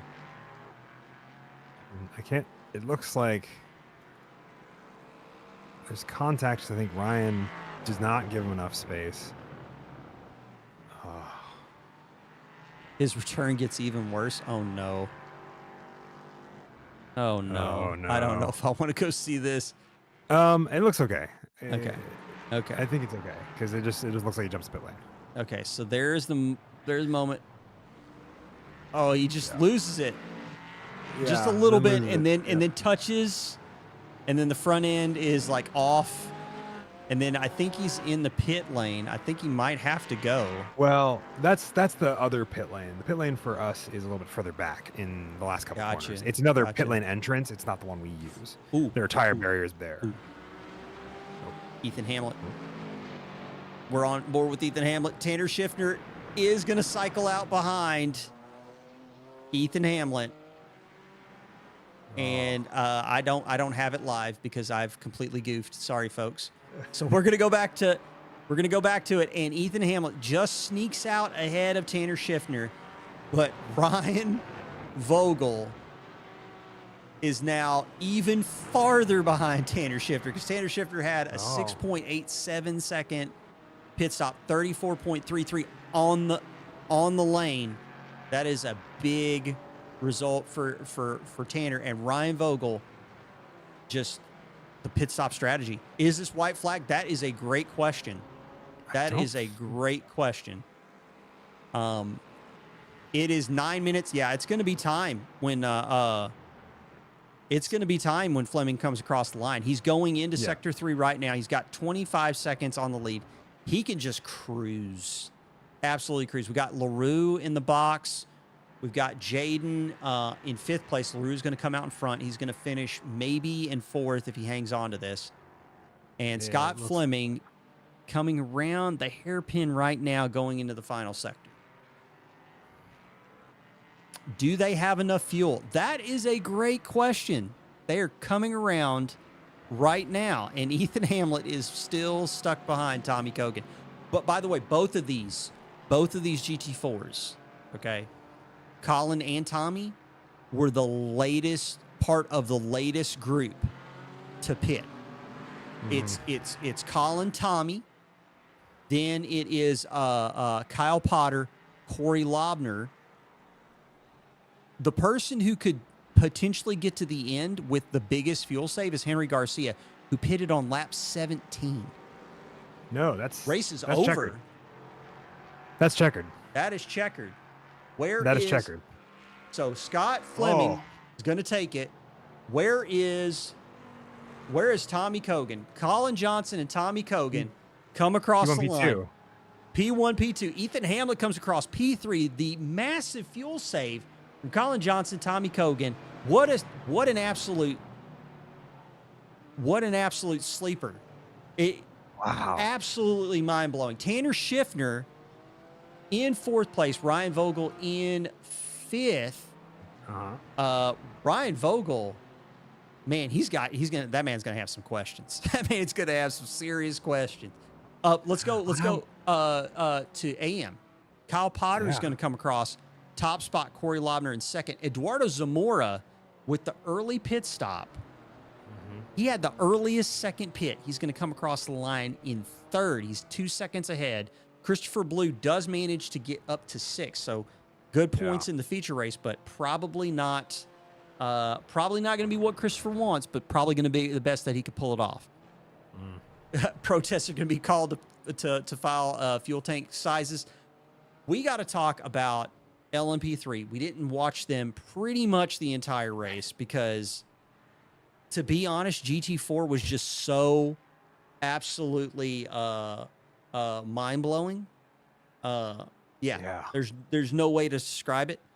I think we kept up with LMP3 as long as we saw that there was more than a 25-second gap to P2 from Scott Fleming. Yeah, indeed. Man, that is just absolute. Man, I was just staring at the spreadsheet and didn't even realize that we were at checkers already. That was just mind-blowing stuff, man. But you said it's gonna be last one. I was like, I'm looking for the guy, and he's like, no, it's checkered. I'm like, fuck. Yeah, I wasn't looking at the field relative to kind of like where Scott Fleming was going to finish. But anyway, so Scott Fleming is going to take that win. And then we've got, actually, we can pull up the results here. Let's do that for LMP3 because let me get the race data out of the way. There we go. Scott Fleming on top. Gian Cardoso has a P2 finish in Pro. Mark Coyne has a P3 finish in LMP3. Like both of them, like absolute out of nowhere. Massive feature race points hauls for both of them. Scott Fleming, again, sir, you're fast. We get it. We're not trying to shortchange it at all. But Gian Cardoso, Mark Coyne, P2, P3. That is wild. And I think it's the technical nature of this track really catching out some of our faster drivers. And then the ones that I think have had pace, but also consistency and ability to know where to push a car, where not to. Like we've seen Gian Cardoso, I think, really refine where his knowledge of the limit of the car is over the past few weeks specifically. Last season as well, but I think it's really shined the past few. And I think that has been a crucial thing to where Gian's ended up as a P2 finisher. Indeed. And I think Mark Coyne as well, showing the knowledge of the limit of grip and how important that is along with throttle control in a technical track like this. Yeah.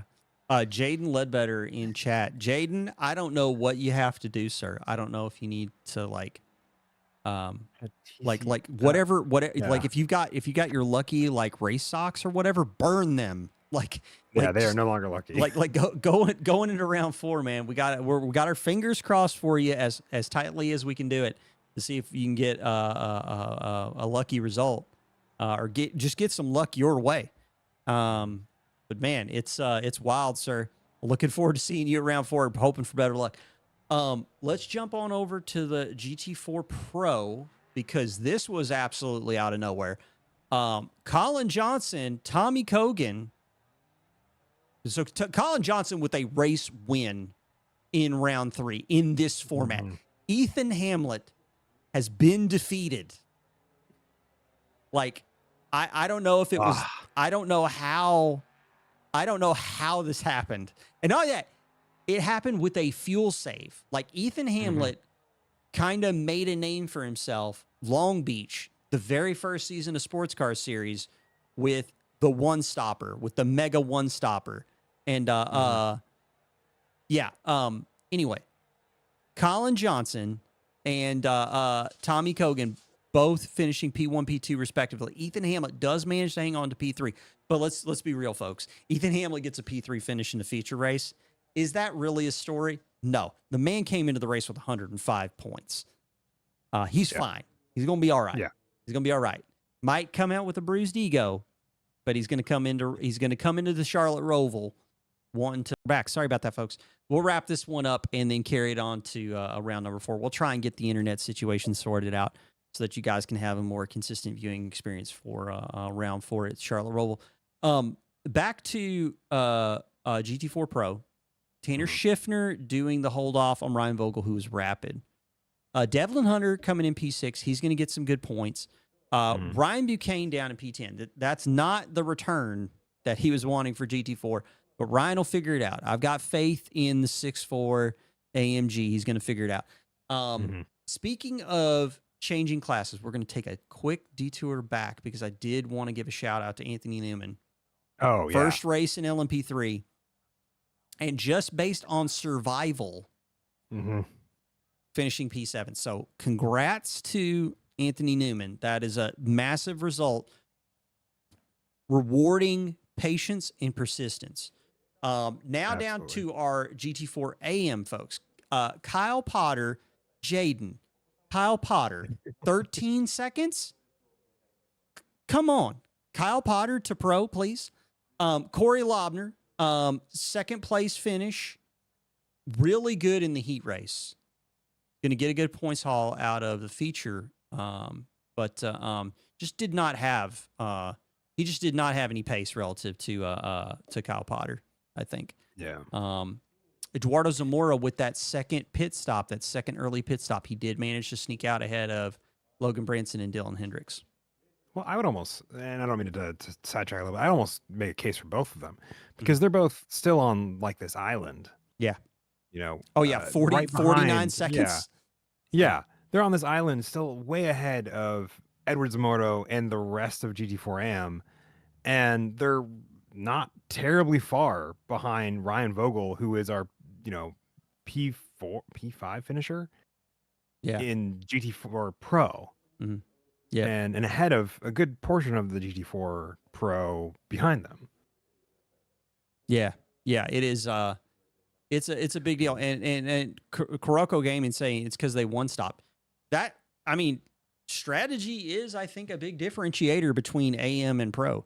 You take a look at the overall. Let's take a peek at the overall for a minute, Kuroko Gaming.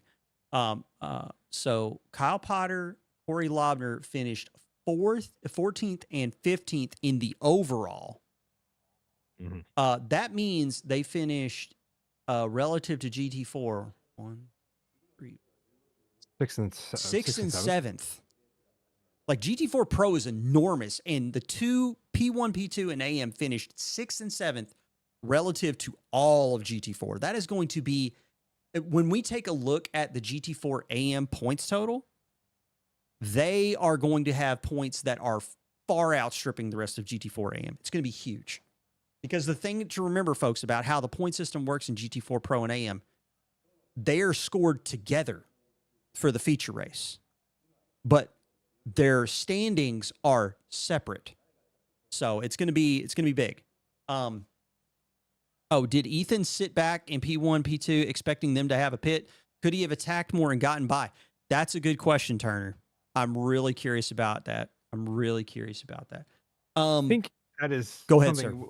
I would say from what I saw of Ethan, and well, we'd have to ask him ourselves later on. But like what I saw of his driving, it definitely looked like he was pushing to get past them Mhm. initially, and then let off to allow them space to battle each other because he thought they had the pit, and he wasn't gonna try to get into a fight that he could just wait for them to pit and get around. Indeed. Indeed. So I think there was definitely some waiting that he did. Getting the notification that we're now live.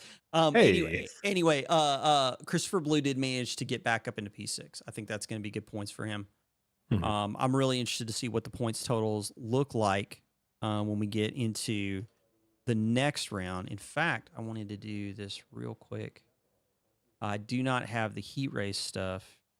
Let me see if it shows. It doesn't show. Okay, so I don't have any of that information. Okay, cool. All right, I'll figure it out for next week. But we'll get the points updated for round 4, folks. We'll try and get the internet situation sorted out. But all in all, I think round 3, kind of my favorite one so far. Had a lot of action, a lot of excitement. Where'd you land on this one, Finn? I think the track definitely plays it a little bit into it for me. I think it was definitely my favorite to see racecraft come out in both strategy, pit strategy, really knowing the limits of a car, seeing people we don't usually see in podium positions because of their ability to be consistent and not overdrive the car into an accident. Yeah. And it's super fun. It's the same reason I love street circuits is it requires skill.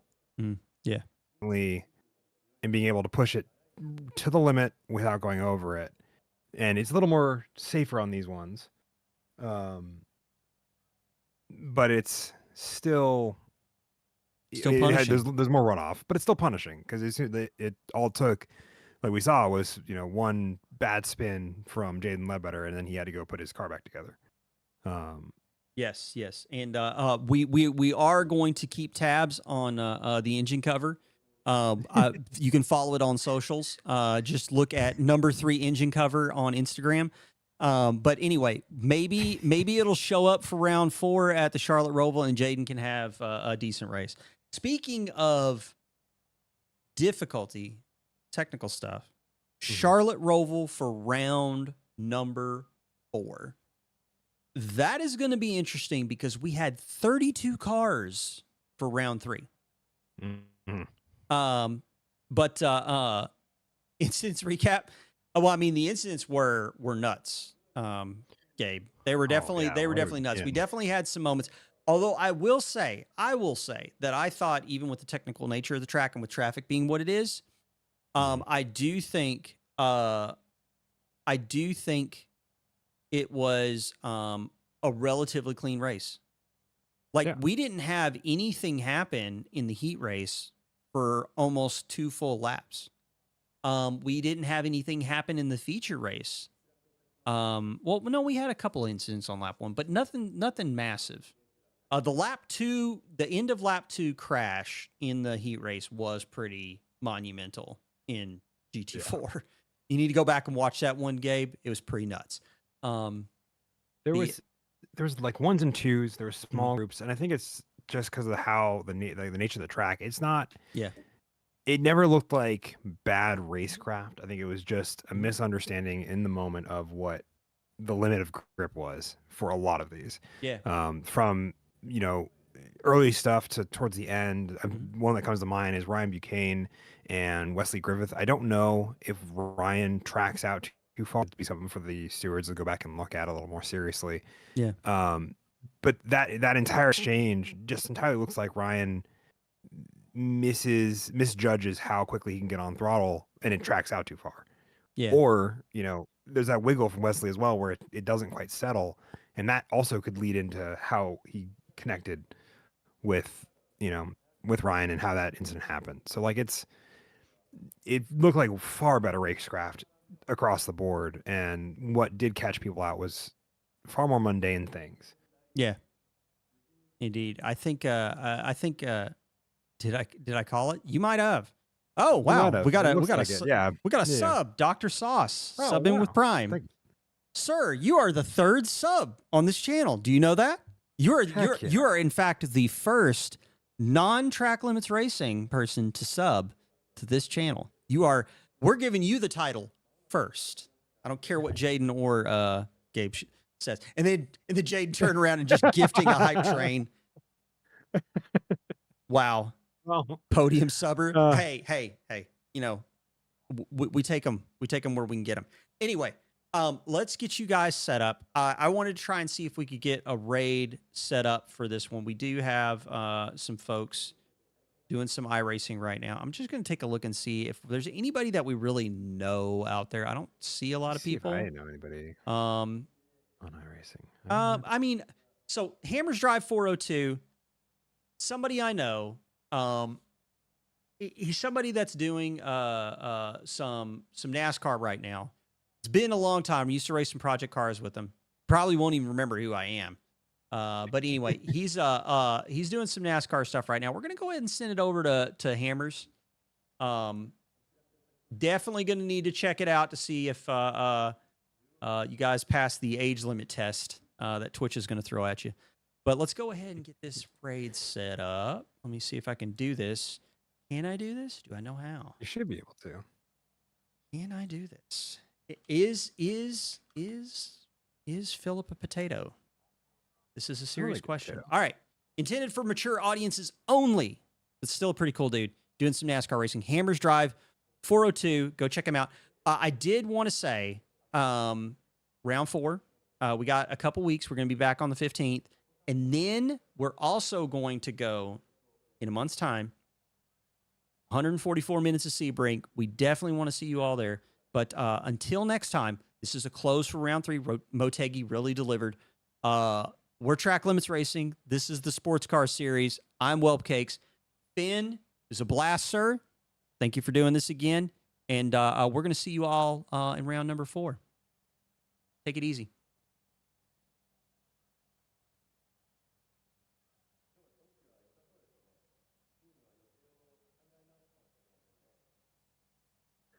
Heck yeah. And I think can't stop the technically- recording because it won't. You see the buttons just connected. Yeah. So I'm Yeah. just gonna click exit.